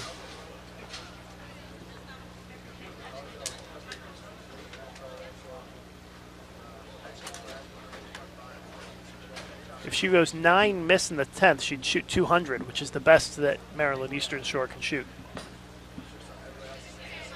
This is right, rolls the 2.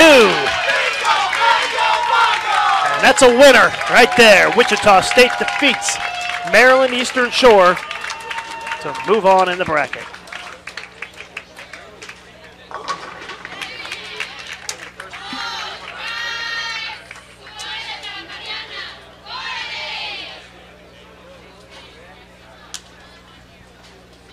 Next round of matches will start in 1 hour and 15 minutes at 1:30 Central Time.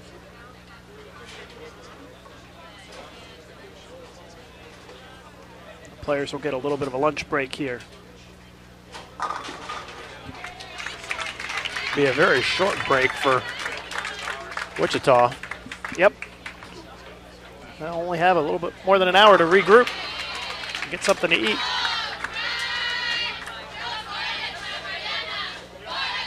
Yep, we'll see how that plays into things, and we are going to take a break as well. So we watch things wrap up. So join us again at 1:30 Central Time, 2:30 Eastern. Here for Bowl TV's continuing live coverage of the 2012 USBC Intercollegiate Team Championships.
Spectators and guests, this concludes this morning's competition. We will resume round 5 of match play competition at 1:30. Teams that have been eliminated, please remove your equipment from the bowling center. Thank you.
Appreciate everybody who is awaiting the start of the next round of the ITCs. We are about 5 to 10 minutes away from the start of practice. We're just going to need to take the stream down for a couple of minutes to reset some settings, but we will be right back momentarily. So be sure to come back with us. Stick around for the exciting action this afternoon. We'll be right back.